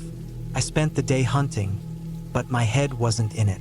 I kept looking over my shoulder, scanning the trees, listening. The forest felt different, heavy. That night, I built the fire up strong. The cabin was warm, but I couldn't shake the feeling of being watched. I woke up sometime in the middle of the night. The fire was still burning. My breath was heavy. Then I heard it. Not footsteps, not the wind. Breathing, outside the cabin. Slow, deep, just beyond the wall. I gripped my rifle, my hands sweating despite the cold. Then the breathing stopped. A long silence followed, and then scraping, something against the wooden wall. I stood up. My legs felt heavy. I moved slowly toward the door. Then something hit the wall, hard, a single heavy thud. I raised my rifle. Silence. The fire crackled behind me. My pulse pounded in my ears. I didn't move. I just stood there, waiting.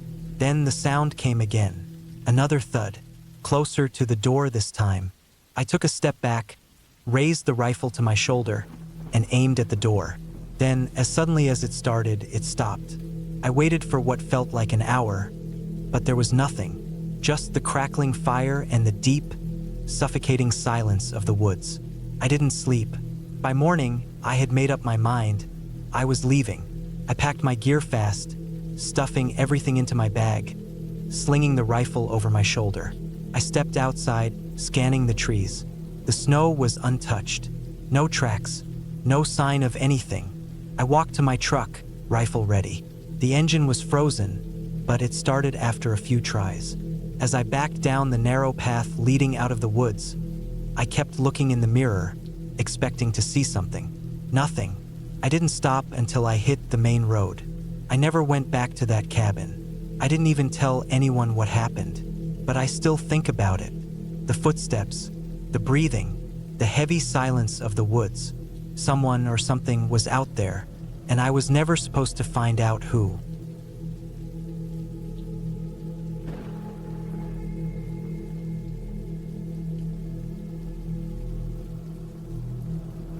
I don't know why I said yes.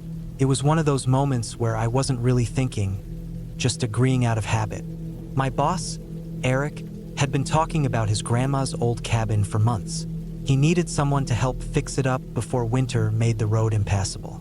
I had no real plans for the weekend, and when he asked if I wanted to tag along, I nodded before I thought it through. That's how I ended up on a narrow, uneven dirt road, bouncing in the passenger seat of Eric's truck, heading deeper into a part of the woods I'd never seen before. The road was bad, so bad that I doubted any normal car could handle it. Eric's truck groaned as we rolled over rocks and potholes big enough to swallow a tire. The farther we got, the more I started to question my decision. It wasn't that I didn't trust Eric. I'd worked for him for almost 2 years. He was a good guy, even if he could be a little intense at times. But there was something about the road, the woods, the thick, silent trees that pressed in on either side of us. It made me uneasy. I told myself I was just overthinking it. Then the cabin came into view. It was smaller than I expected. The logs were dark and weathered, worn down by years of sun and rain. The roof sagged slightly in the middle, the chimney was crumbling at the edges, and the porch looked like it could give out under the weight of a single step. There were no other houses nearby, no power lines, nothing. Just trees stretching out for miles in every direction. Eric pulled the truck up next to the cabin and killed the engine. The silence that followed was thick. No birds, no wind, just stillness. We got out and unloaded the supplies. Tools, food, a generator. Eric hadn't been up here in years, and the cabin had no running water or electricity. He said his grandma had lived here most of her life, even when she got too old to take care of it. I tried not to think about that as I stepped inside. The inside smelled like dust and old wood. The furniture was covered in sheets, but everything else was just as his grandma had left it. Her boots by the door, a teapot on the stove, a stack of newspapers on the table from 10 years ago, felt frozen in time. We spent most of the afternoon clearing out debris. There was a lot of junk, old cans, rotting wood, broken tools. The hours passed. The sun started to dip, and the uneasy feeling that had been sitting in my gut all day didn't go away. Then Eric found the door. It was in the floor, hidden beneath a heavy old rug in the corner of the cabin. A square wooden hatch with an old iron handle. Eric frowned. "I forgot this was here," he muttered. He pulled the rug all the way back and grabbed the handle. It groaned as he lifted it, the hinges stiff with rust. A cloud of dust kicked up from the darkness below. A ladder led down into the basement. It was deeper than I expected. Most cabin basements are just root cellars, small, cramped spaces used for storing food. But this one had real walls, real space. Eric climbed down first. I hesitated, then followed. The air was damp and cold. The stone walls were lined with wooden shelves, but most of them were empty. There was a small wooden table in the middle of the room, a few old crates in the corner. Dust floated in the beam of Eric's flashlight as he swept it around. Then the light landed on something strange. A bed. A single, metal-framed bed pushed against the far wall, covered in a thin, yellowed mattress. Next to it, a small wooden chair. A metal bucket. Eric stared. What the hell? I didn't say anything. There was something wrong about the basement. The air felt too thick, too heavy. The silence was too deep. Eric moved forward, shining the flashlight at the bed, the chair, the bucket. Then he turned and pointed the light at the opposite wall. Scratches. Deep, jagged scratches in the stone, running up and down in long, uneven lines, like someone had dragged their fingernails across the rock over and over again.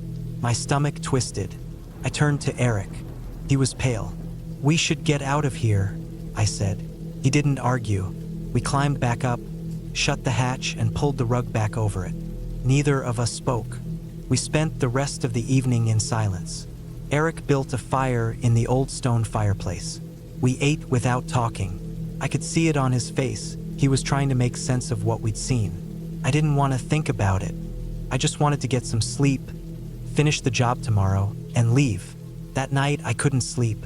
I lay in my sleeping bag on the wooden floor, staring at the ceiling, listening. The cabin creaked, the fire crackled, and somewhere in the distance, an owl called out. Then I heard something else.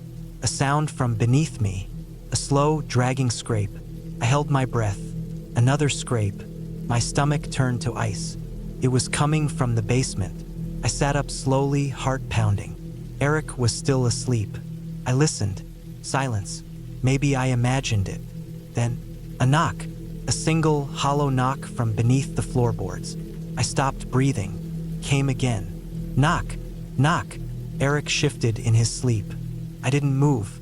I just sat there, frozen, listening. Then, as suddenly as it started, it stopped. The rest of the night was silent. By morning, I had convinced myself it was my imagination. Eric didn't mention anything. We spent the day patching the roof, fixing up what we could. The basement door stayed closed. By the time we packed up to leave, I was itching to get out. The cabin sat in the rearview mirror as we drove away, shrinking between the trees, fading into the forest. Eric never brought up the basement again. Neither did I, but I still think about it. The bed, the chair, the bucket, the scratches on the wall, the knocking, and the feeling that even though we left that place behind, something never really left us.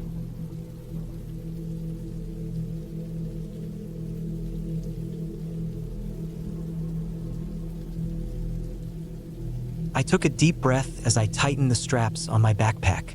The crisp autumn air filled my lungs, carrying the scent of damp earth and pine. The trailhead was behind me, and ahead lay the winding path into the mountains, where my grandfather's old hunting cabin sat. It had been years since I'd been there, not since I was a teenager. The cabin had been in my family for generations, passed down through the men who used it for hunting trips and solitude. My grandfather had loved the place, spending weeks up there with nothing but a rifle, a stack of old books, and the quiet of the wilderness. I needed that same quiet now. Life had been overwhelming lately. Work, responsibilities, the never-ending pressure of living in the city. It had all built up to the point where I felt like I was suffocating. I needed a break from everything. So, I had packed up and driven hours into the mountains, leaving behind cell service, emails, and obligations. Just me, a few supplies, and the wild. The hike was longer than I remembered. The cabin was deep in the woods, far from any maintained roads. My grandfather always said that was what made it special. No tourists, no casual hikers, just untouched land stretching for miles in every direction. As the sun started dipping lower in the sky, I finally spotted the clearing up ahead. The cabin sat at the edge of it, a squat, sturdy structure of dark wood, its slanted roof covered in fallen leaves. It looked exactly as I remembered, except more worn. Time and weather had taken their toll. Shingles missing, the porch sagging slightly, but it still stood strong. I pushed the door open, the old hinges creaking loudly in the quiet. Inside, dust hung in the air, disturbed by my presence. A thick layer of it covered the wooden table and the single chair beside it. The fireplace, which had once held the warmth of so many nights spent here, was cold and filled with the remains of old, charred logs. I dropped my pack near the door and went about making the place livable again. I swept out the dust, cleared the fireplace, and set up my sleeping bag in the small loft above.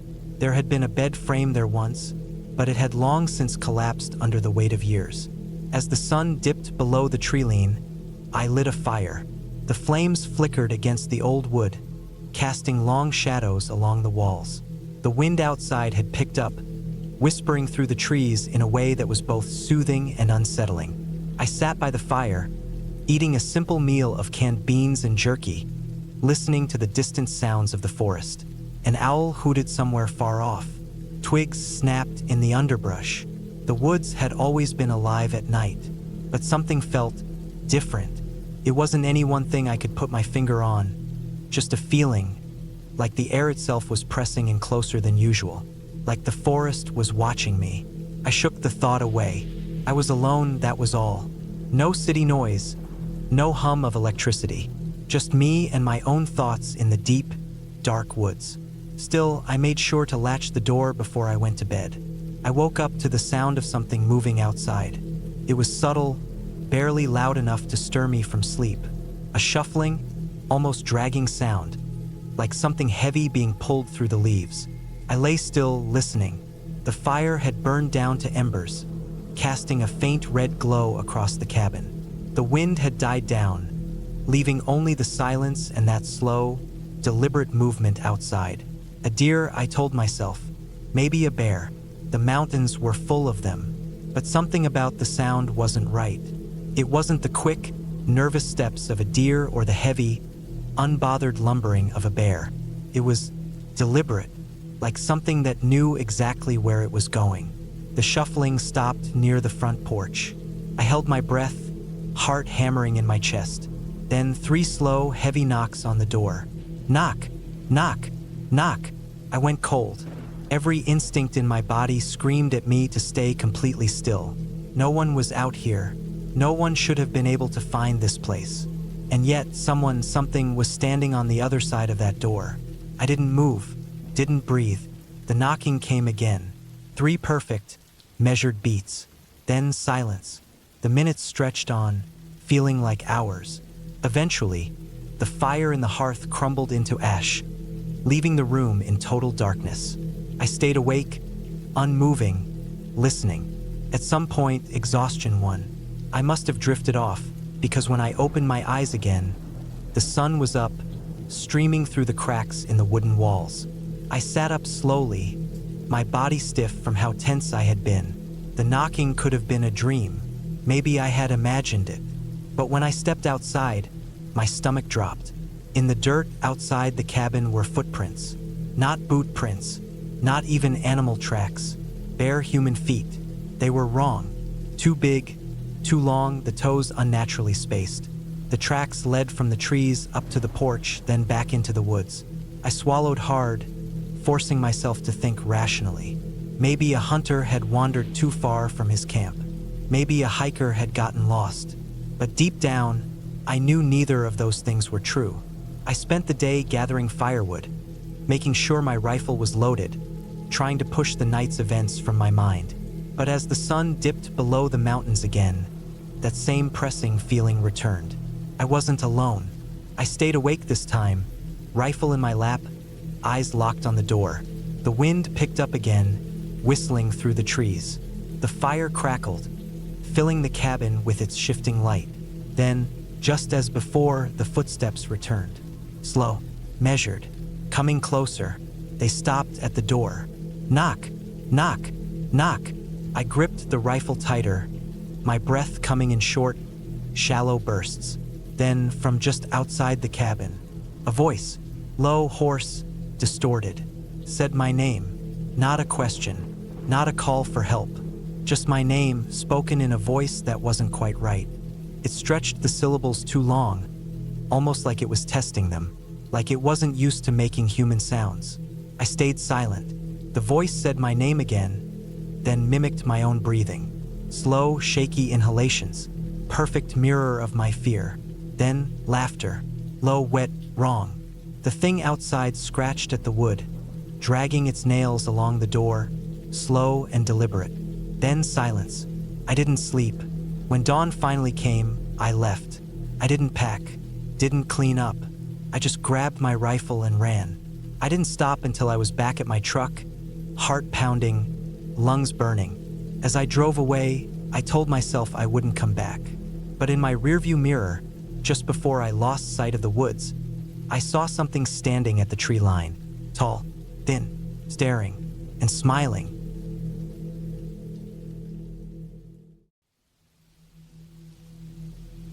It was late autumn when I took a job watching over a hunting cabin deep in the northern woods. The owner, a man named Barrett, only used the place during deer season, but he wanted someone to stay there for a few months, keep an eye on things, and make sure no one trespassed. It wasn't much money, but I needed the work, and I didn't mind being alone in the woods. The cabin sat miles away from the nearest road, surrounded by thick pine and birch trees. A dirt path led up to it, just wide enough for a truck, though the ground was uneven and full of potholes. The place itself was a simple wooden structure, built decades ago. One main room with a wood stove, a small kitchen, and a bedroom in the back. No running water, just a well out back, and power came from an old generator that rumbled like an angry dog every time I fired it up. There was a creek a few hundred yards away where I could get extra water if the well froze. It was a good setup, quiet, peaceful at first. The first few weeks were easy. I split firewood, made simple meals on the propane stove, and read by the lantern's light when the generator wasn't running. I had brought some old paperbacks with me, along with a radio that barely picked up any stations. At night, the forest was alive with sounds. Wind through the trees, the distant cry of an owl, sometimes the rustling of deer moving through the brush. I had hunted before, so I knew the sounds of animals, but even with that knowledge, there were nights where I'd hear something strange, something that didn't quite fit. At first, I chalked it up to paranoia. Being alone in the woods for too long makes your mind play tricks on you. You start to hear things, see things in the shadows that aren't really there. But over time, I became sure that I wasn't imagining it. It started with small things.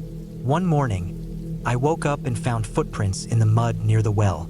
Not boot prints, bare feet. The ground was cold, the air near freezing at night. No sane person would be out here without shoes. I told myself it was just an animal, maybe a black bear pressing its paws into the dirt in a way that made them look human. But the more I stared at them, the less that made sense. The prints were too long, too narrow, and they led from the woods to the well and then back into the trees. Nowhere else.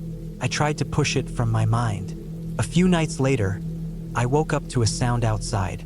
Not an animal, not the wind. It was something deliberate, the sound of something moving just beyond the tree line.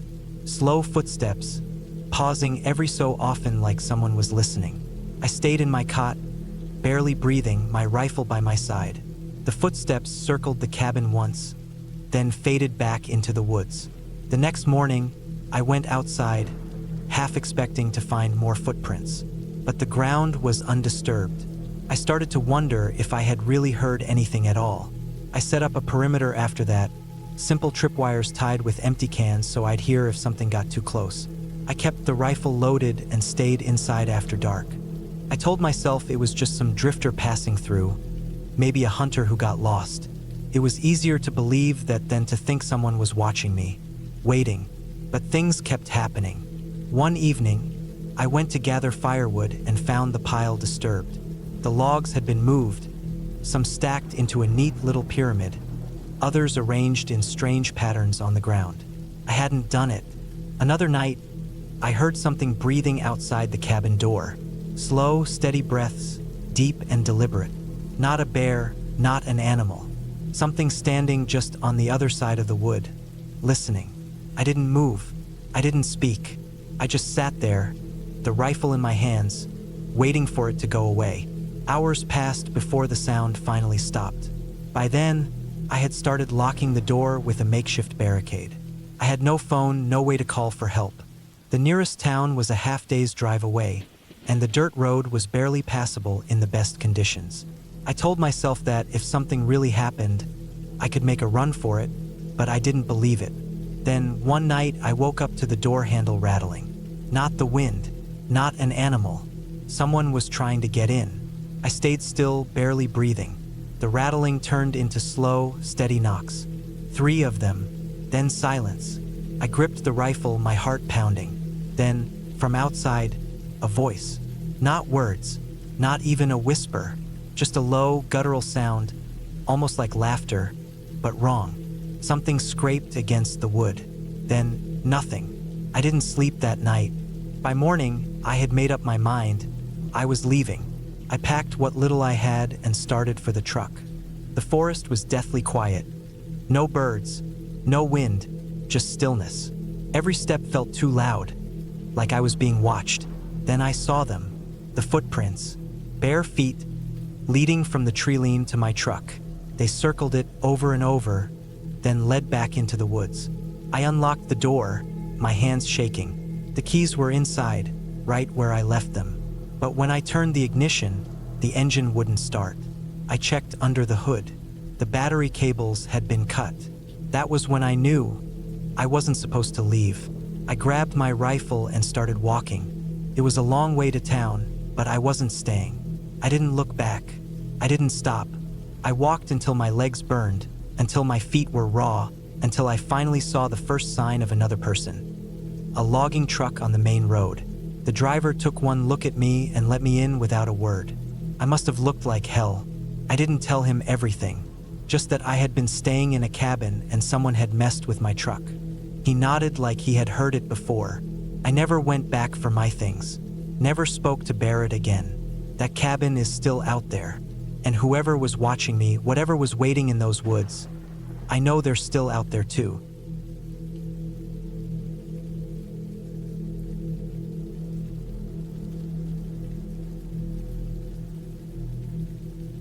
I was driving through the back roads of northern Montana, a route I hadn't taken in years. It was early October, the kind of fall where the air had a bite to it, but the trees still held onto their color.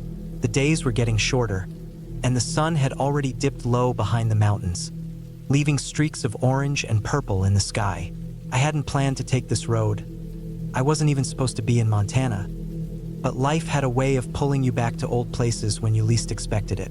My cousin Tyler had owned a cabin out this way, tucked back in the woods off a gravel road that barely showed up on maps. He had lived there alone for years, ever since he left the city behind. We weren't as close as we used to be, but we still kept in touch now and then. He always said he liked the solitude, the peace of being out in the wild where no one could bother him. But I always thought there was something strange about the way he talked about it, like he was trying to convince himself as much as me. Tyler had been dead for 2 years now. He had been found in his cabin, the cause of death never fully determined. Some said it was an accident. Maybe he slipped and hit his head. Others whispered that it wasn't an accident at all. I never got the full details, only that his body was found inside, and whatever happened, it hadn't been quick. I didn't think about his cabin much anymore. I had only been there once, a long time ago, and I had no intention of going back. But as I was driving that night, I realized the old turnoff was coming up ahead. I don't know what made me slow down, maybe just curiosity or the pull of old memories. The road was barely visible, overgrown with weeds and choked with fallen leaves. No one had driven down it in a long time. The county was supposed to have sold the property by now, but from the looks of it, no one had bothered. The closer I got, the more a strange feeling crept over me, like the air had thickened just slightly. I pulled off onto the shoulder and sat there for a moment, the engine idling. I wasn't planning to go up to the cabin. I just wanted to see if it was still standing. Maybe some part of me wanted proof that the past was behind me, that Tyler's ghost, or at least his memory, wasn't still hanging over this place like a shadow. I turned off the engine, and for the first time in a long while, I listened to the silence. It was the kind of quiet that wasn't really quiet at all. The wind moved through the trees in slow, deliberate breaths. Branches creaked. Something small scurried through the underbrush. I could hear my own heartbeat, steady but slightly faster than it should have been. I told myself I'd just take a quick look. I grabbed my flashlight from the glove compartment and stepped out, gravel crunching under my boots. The temperature had dropped fast now that the sun was gone, and the air smelled like damp leaves and earth. The road leading up to the cabin was nothing more than a dirt path, half swallowed by nature. I walked slowly, scanning the trees on either side. The woods here were thick, the kind where you could lose yourself in minutes if you weren't careful. I hadn't gone more than 50 yards when I saw it. The cabin was still standing, but just barely. The roof sagged, the windows were dark, and the front steps had partially collapsed. The whole structure looked like it was sinking into the earth, being reclaimed by the land around it. I didn't expect it to feel so strange, standing there, looking at it after all these years. But something was off. The front door was slightly open. Could have been the wind. The weather out here was brutal, and time had a way of pulling things apart. But as I stood there, Staring at that dark sliver of space between the door and the frame, I felt a cold wave of something crawl up my spine. I wasn't alone. It wasn't just a feeling. It was something deeper, something primal. My muscles tensed without me realizing it, my body reacting before my brain caught up. I swept the flashlight across the cabin's exterior, the beam shaky against the wood. Nothing. I should have turned back, but I didn't. I stepped onto the porch, the boards groaning under my weight. The air inside the cabin smelled stale, like old wood and something else. Something faintly metallic, like rust or blood. The living room was almost exactly as I remembered it. The old couch was still there, covered in dust. The wood-burning stove in the corner had rusted over, its door hanging open. Tyler's hunting gear was scattered across the table. Rifle cartridges, a hunting knife, a half-empty box of matches. But there was something else, something that didn't belong. Footprints in the dust. They led from the front door to the hallway. Fresh. I listened. The house was silent. I followed the prints. The hallway was narrow, lined with old photographs that had faded from years of neglect. Tyler's bedroom was at the end. The door was closed. I reached for the doorknob. The second my fingers touched it, something shifted behind me. A sound. Small. Barely there. I turned fast, sweeping the flashlight down the hallway. Nothing. But the footprints in the dust. There were more now. They hadn't been there before. I wasn't alone. My breath caught in my throat as I backed toward the front door. I hadn't seen anyone, hadn't heard anyone, but I knew that someone was in that house with me. I turned and walked fast, forcing myself not to break into a run. The porch steps groaned again under my weight, and as soon as my boots hit the dirt, I started moving quicker. I didn't look back. I reached my truck and yanked the door open. My hands were shaking as I shoved the key into the ignition. The engine roared to life, and I hit the gas, gravel spraying as I turned back onto the main road. I drove for miles before I let myself breathe again. I don't know who was in that cabin, or how long they had been there. I don't want to know. All I know is that Tyler had been gone for 2 years, and I wasn't the only one still visiting his cabin.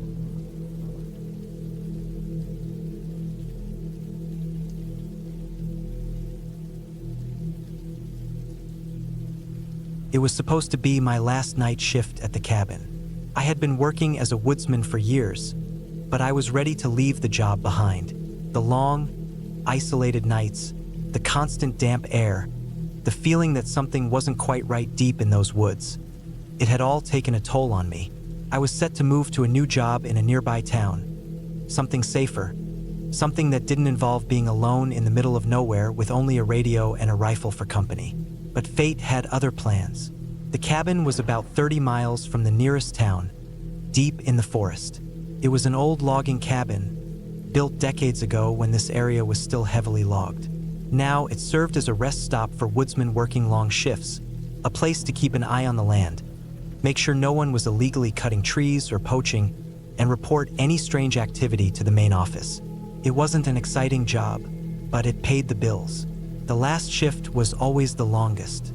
I was scheduled to be there from sunset to sunrise, keeping an eye on the logging equipment, watching for signs of trespassers, and checking the perimeter every few hours. It had been raining off and on all day, and by the time I got to the cabin, the sky was already a deep gray, the sun fading behind thick clouds. The air smelled of wet earth and pine, and everything felt heavy with moisture. I parked my truck a few feet from the cabin, grabbed my bag, and stepped inside. The place was just as I had left it on my last shift. Dimly lit, musty, and cold. The small wood stove in the corner was the only source of heat, and I got a fire going right away. The radio sat on the old wooden table, crackling every so often with static. The logs creaked as the cabin settled, the sound barely audible over the steady drip of rain outside. I checked my rifle, making sure it was loaded, and set it beside the door. It wasn't often that I needed it, but every woodsman had a story about running into something or someone they didn't expect out here. I made myself some coffee, sitting at the table, listening to the rain hitting the roof in slow, steady drips. The first few hours passed without anything unusual. I went outside a few times to check on things, making my rounds with a flashlight. The woods were eerily quiet, the only sound coming from the wind moving through the trees. The rain had turned the dirt paths into thick mud, making it hard to walk without slipping. Around midnight, I started feeling uneasy. It wasn't anything obvious, just that gut feeling, that sense that something wasn't right. I had felt it before on other shifts, but this time it was stronger. The hair on the back of my neck stood up, and I found myself gripping my flashlight tighter than I needed to. I stepped outside again, scanning the tree line with my light. Nothing moved, but the silence was unnatural. The rain had stopped completely, and even the wind had died down. Normally, I would hear the sounds of small animals in the underbrush, the occasional rustle of leaves, but there was nothing. I decided to check the equipment storage shed a few yards from the cabin. The shed was old, made of warped wood and rusted nails. It held extra tools, spare fuel, and other supplies. I pulled the door open, shining my flashlight inside. Everything looked normal until I noticed the footprints. They were fresh, pressed deep into the damp earth just inside the doorway. They weren't mine. I had been here last shift, and the ground had been dry then. These tracks had been made recently. I felt my pulse pick up. The footprints led further into the shed, disappearing behind the stacks of equipment. I gripped my rifle, stepping inside slowly, my flashlight sweeping across the room. There was nothing there. No movement, no sound. But someone had been here. I backed out, my nerves on edge. The forest suddenly felt too big, too open. I locked the shed and returned to the cabin, locking that door behind me as well. I checked the radio, but there was only static. No signal. That wasn't unusual this far out, but tonight it felt worse. I sat back down, my rifle on my lap, and waited. The night stretched on, the hours crawling by. Around 3 a.m., I heard something outside. At first, I thought it was just the wind, but then I realized the sound was too deliberate. Slow, heavy footsteps moving around the cabin. I turned off the lantern, letting the darkness swallow the room. My heart pounded as I listened. The footsteps stopped near the front door, then a slow, steady knock. I gripped my rifle, my breathing shallow. Another knock. I stayed completely still, barely daring to breathe. Whoever was out there wasn't saying anything, wasn't calling out for help. Just knocking, slowly, methodically, then silence. I didn't move for what felt like an eternity. The cabin was pitch black, the only sound the occasional drip of water from the trees outside. I strained my ears, listening for anything. Any sign that whoever had been there was still around. Minutes passed, then an hour. Nothing. Eventually, the sky started to lighten. Dawn was coming. I had made it through the night, but I didn't relax. I waited until the sun was fully up before stepping outside. The ground was wet and soft, the muddy earth holding onto footprints. I followed them around the cabin, past the shed, and into the trees. They went on for a while, deeper into the woods, until they just stopped. No sign of turning around. No sign of anything. Just gone. I didn't waste time. I packed up my things, locked the cabin, and got into my truck. I didn't look back as I drove away. It was my last shift. I had made it through, but something about that night stayed with me. I never found out who or what had been outside that cabin, but I knew one thing for sure. I was never going back.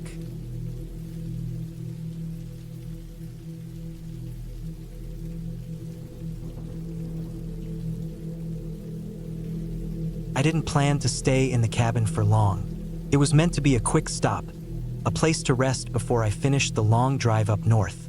The weather had been against me all day.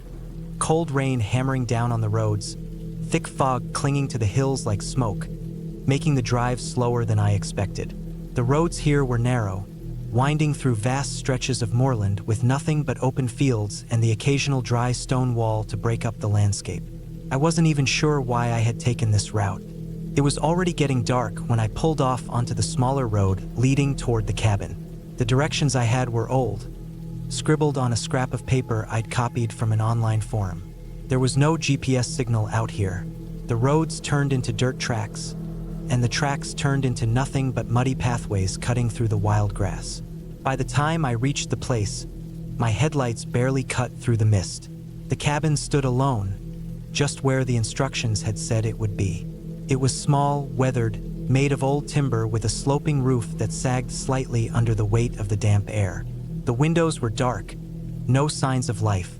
I killed the engine and sat in the car for a moment, listening to the rain tapping against the windshield. My fingers drummed against the steering wheel. I wasn't sure what I was waiting for. Maybe a sign that this was a mistake. Maybe just the courage to step out into the freezing air. The wind howled when I finally did. It cut through my jacket and made my breath come out in thick, white clouds. My boots sank into the wet ground as I grabbed my bag from the back seat and made my way up to the door. The key was where it was supposed to be, under a loose stone by the step. The door groaned when I pushed it open. Inside, the air was stale, carrying the scent of damp wood and old dust. The space was small, a single room with a narrow bed against the far wall, a wood-burning stove in the corner, and a battered table with 2 chairs near the window. Shelves lined one wall, filled with old books and jars of things I didn't recognize. The only light came from the dim glow of my phone screen. I set my bag down and locked the door behind me. The wind outside had picked up, rattling the wooden walls. It wasn't comfortable, but it would do for the night. I lit a fire in the stove, the warmth creeping into the cold air. I ate a sandwich from my bag, washed it down with bottled water, then sat back in one of the chairs, staring at the flames. That's when I noticed something. The window opposite me was fogged over from the cold outside, but there was something off about it. A faint mark, like a smudge or a streak running down the glass. At first, I thought it was just condensation, but then I realized the streak was on the outside. I stood up slowly. My breath felt heavy in my chest. The streak wasn't just a random mark. It looked like a finger had been dragged down the glass, from top to bottom. I moved closer, peering through the murky glass into the darkness outside. My own reflection stared back at me, faint in the dim light of the cabin. Beyond that, the night was too thick to see anything. I tried to shake it off. Maybe it was just rainwater running down unevenly. Maybe it was nothing, but I still checked the lock on the door. The hours dragged on. The wind outside never let up. The fire crackled, the warmth making me drowsy, but I couldn't shake the uneasy feeling. The mark on the window stuck in my mind. I kept glancing at it, waiting for something to change, for something to happen. Then, at some point in the night, I heard it. A sound just outside. It wasn't the wind. It wasn't the rain. It was footsteps, slow, careful, moving just beyond the wall. I sat frozen, listening. The air in my lungs felt sharp, like ice. The footsteps stopped near the window. I couldn't move, couldn't breathe. Then, the sound of fingers dragging down the wood. Long, slow, deliberate. I gripped the arms of the chair, staring at the window. The mark was still there, unchanged. But I knew whoever had made it was still outside. Minutes passed, maybe hours. The sound didn't return. I forced myself to lie down on the bed, still fully dressed, my heart hammering against my ribs. I didn't sleep. I barely blinked. The wind screamed outside, and every time it died down, I strained my ears, waiting for something else. At some point, exhaustion won over fear. My body shut down. I woke up suddenly. Something had changed. The fire was out, leaving the cabin in complete darkness. The air was cold, the damp settling into my bones. But that wasn't what woke me. It was the silence. The wind had stopped. The rain had stopped. Everything was still. I reached for my phone, my fingers stiff and clumsy. The screen lit up. Then I saw it. The window. The mark was gone. Not just that, there were more of them now. 5, 6, maybe more. Smudged streaks running down the glass in different places. Like multiple fingers had been pressed against the window. I sat up too fast, my head spinning. My heart was in my throat. I wasn't alone. I could feel it. I grabbed my bag, my hands shaking. My car keys, my torch, anything. I didn't care about the cold. I didn't care about the mud. I had to get out. The door was still locked when I reached it. I hesitated only for a second before yanking it open. The wind had started again. The rain was lighter, but the fog was thick, curling around the cabin like smoke. I rushed toward the car, my boots sinking into the wet ground. I didn't look around me. I didn't check the window again. I just got in, locked the doors, and started the engine. The headlights cut through the mist as I reversed back onto the narrow road. My hands were tight on the wheel, my pulse hammering in my ears. I kept my eyes forward. I didn't want to see the cabin anymore. I drove without stopping back onto the main road, back toward civilization. I didn't care about the exhaustion weighing me down. I didn't care about anything except getting away. I never found out who or what was outside that cabin that night. I don't want to know, but I never should have stayed there. I should have left the moment I saw that mark on the glass. I should have trusted my gut, because sometimes the most terrifying thing isn't what you hear or see, it's what you don't.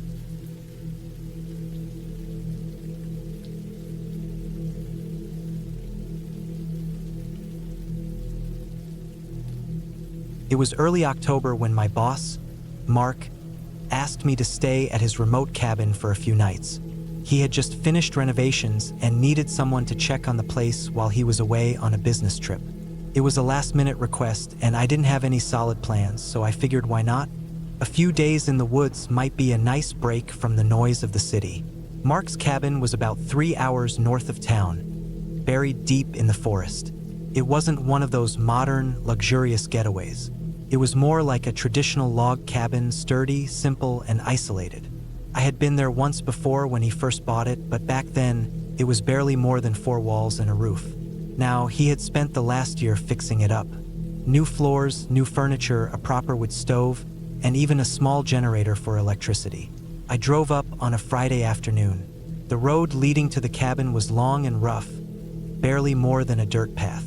Tall trees surrounded me on both sides, and the deeper I went, the less sunlight made it through the canopy. By the time I reached the clearing where the cabin sat, the sky had turned overcast, and there was a sharp chill in the air. The cabin itself looked solid. A wraparound porch, fresh logs, a new metal roof. Mark had really put in some work. I parked my truck, grabbed my bags, and unlocked the front door. Inside, it smelled like fresh wood and faintly of old smoke from the fireplace. The living room was small but cozy, with a leather couch and a thick rug on the floor. The kitchen was basic but functional. There was even a small bedroom in the back, just big enough for a bed and a dresser. I spent the first hour settling in, unpacking my things, checking out the place. Everything seemed fine. I started a fire in the wood stove, boiled some water for coffee, and sat on the porch for a while, just listening to the quiet. It had been a long time since I had been somewhere so still. No traffic, no voices, nothing but the wind through the trees. As the sun started to set, I made myself a quick dinner, locked the doors, and got comfortable inside. The generator hummed softly outside, powering a single dim light in the living room. It wasn't much, but it was enough. I flipped through a book Mark had left on the coffee table and let the warmth of the fire sink in. Then, around 10 p.m., I heard something outside. It wasn't loud, just a faint rustling sound. At first, I thought it might be the wind, but the trees weren't moving much. Then I figured maybe an animal, a raccoon, maybe a deer. The woods were full of them. But the more I listened, the more it didn't sound like an animal at all. The movement was slow, deliberate. Footsteps. I put down the book and sat completely still, listening. The footsteps moved around the cabin, crunching over the gravel path near the porch. Not fast, not hurried. Just slow, steady movements. Someone was out there. I stood up, heart pounding, and grabbed the flashlight from the kitchen. The fire cast flickering shadows against the walls as I moved toward the window. I hesitated before pulling the curtain back, taking a deep breath before peering outside. Nothing. The front yard was empty, the trees still and dark. But I knew what I heard. I switched off the flashlight, thinking maybe I'd see better in the dark. But the moon was hidden behind thick clouds. I couldn't see anything past the porch. I stood there for a long minute, waiting, listening. Then, just as I was about to turn away, I heard it again. But this time, it wasn't footsteps. It was breathing. Heavy, Low, just beyond the porch, somewhere in the dark. I felt my stomach drop. I wasn't armed. I had a knife in the kitchen, but that was it. I thought about calling someone, but my phone had no service this deep in the woods. My truck was parked just a few feet away. If I needed to leave, I could. But something about the way that breathing sounded made me hesitate. It wasn't normal. It wasn't the casual breath of an animal sniffing around. It was slow, controlled, intentional, like someone was standing just outside, waiting. I stayed by the window, barely breathing myself, heart pounding against my ribs. And then, after what felt like forever, the sound stopped. No footsteps, no breathing, just silence. I waited another 10 minutes before stepping away from the window. I locked the door, double-checked it, then shut off the generator. The cabin went completely dark, except for the faint glow of the embers in the wood stove. I didn't want whoever or whatever was out there to see inside. I barely slept that night. Every creak of the wood, every gust of wind, made me jump. I lay there listening, waiting, but nothing else happened. The next morning, I stepped outside. The air was cold and damp, and the ground was soft from the rain overnight. I walked around the cabin, scanning the ground for tracks. At first, I didn't see anything, but then, near the back of the cabin, just along the tree line, I saw them. Footprints, not boots, not sneakers, bare feet. They led from the trees to the cabin and then back again, disappearing into the woods. I stood there, staring at them, my skin crawling. Someone had been watching me, standing outside, in the cold, barefoot, just breathing. I went back inside, locked the doors, and packed my things. I didn't care what Mark said. I wasn't staying another night. I grabbed my keys, started the truck, and drove out of there as fast as I could. I never told Mark exactly what happened, just that I had a bad feeling about the place. He laughed it off, said I was overreacting. A few weeks later, he went up there himself. When he got back, he called me, said he found something weird, a single dirty footprint on the porch, right outside the bedroom window. After that, he stopped going up there too.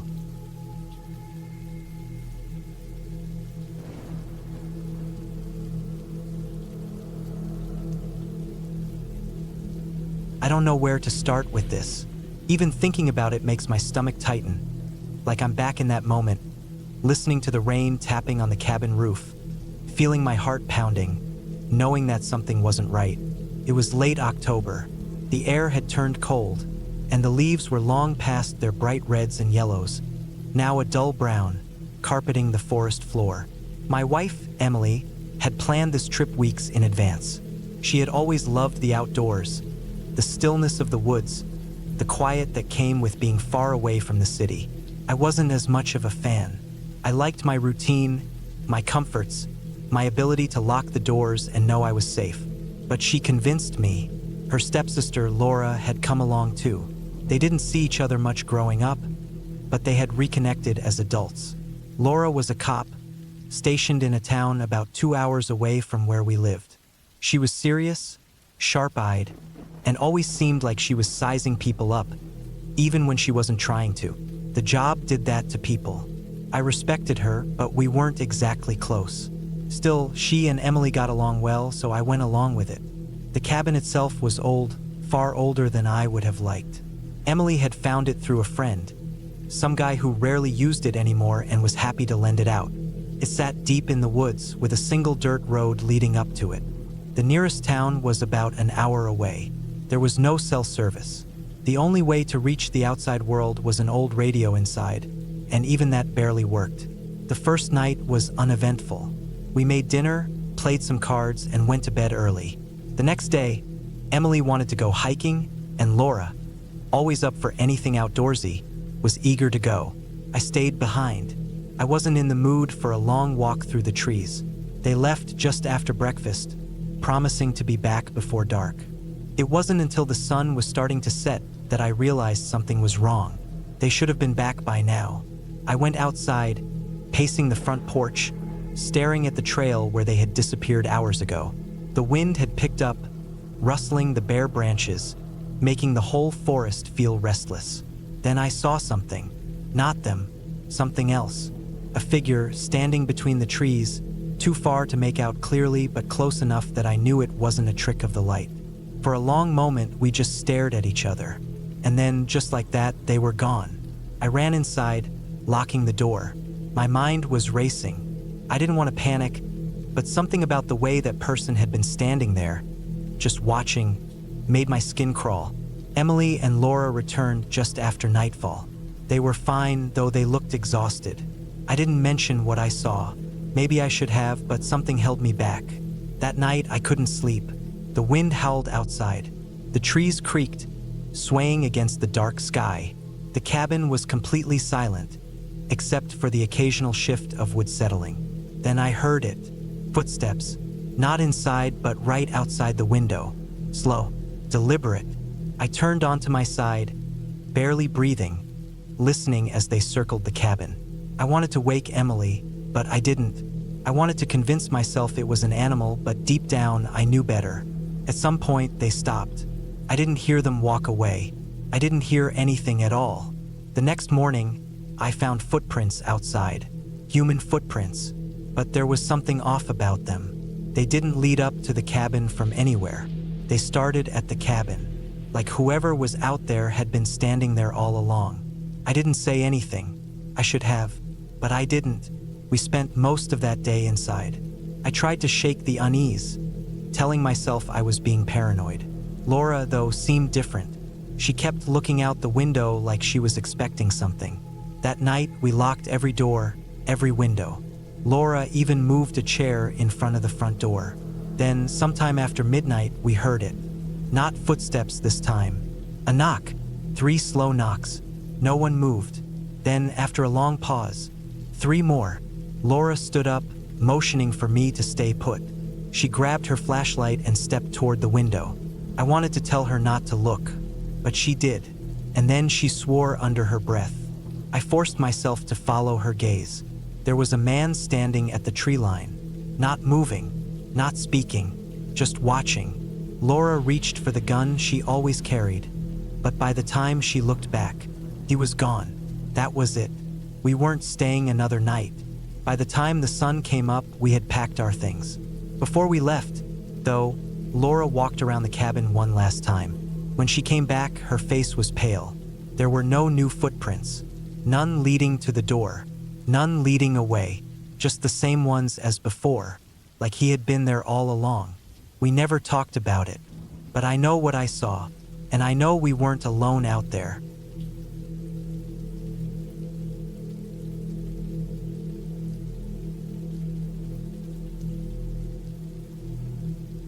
I was 29 when I took a job that would make most people uneasy. It wasn't supposed to be a permanent thing, just a way to get some money together while I figured out what I actually wanted to do. My uncle had an old cabin near the outskirts of a small town in Montana, right on the edge of an overgrown cemetery that no one really visited anymore.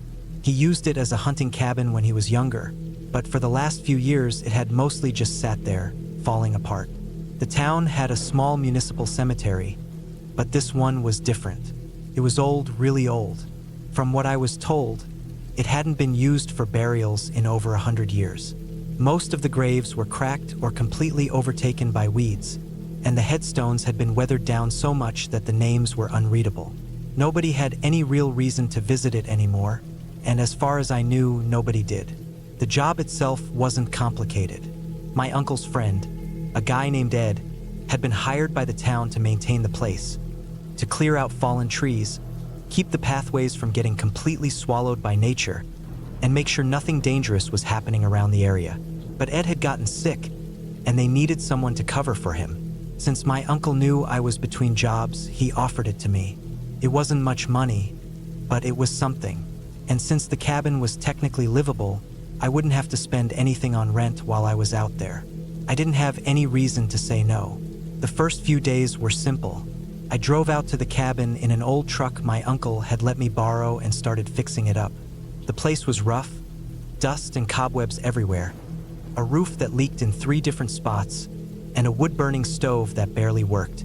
But it was better than sleeping in my car, so I spent the first 2 days just getting it into a state that wouldn't make me miserable. I settled into a routine after that. Every morning, I'd wake up early, make coffee on an old camping stove I found in the shed, and then get to work. Most of my job was cutting away thick brush and making sure the paths around the graveyard weren't completely blocked. The cemetery stretched out further than I expected. Rows of crumbling headstones hidden under knee-high grass and fallen tree branches.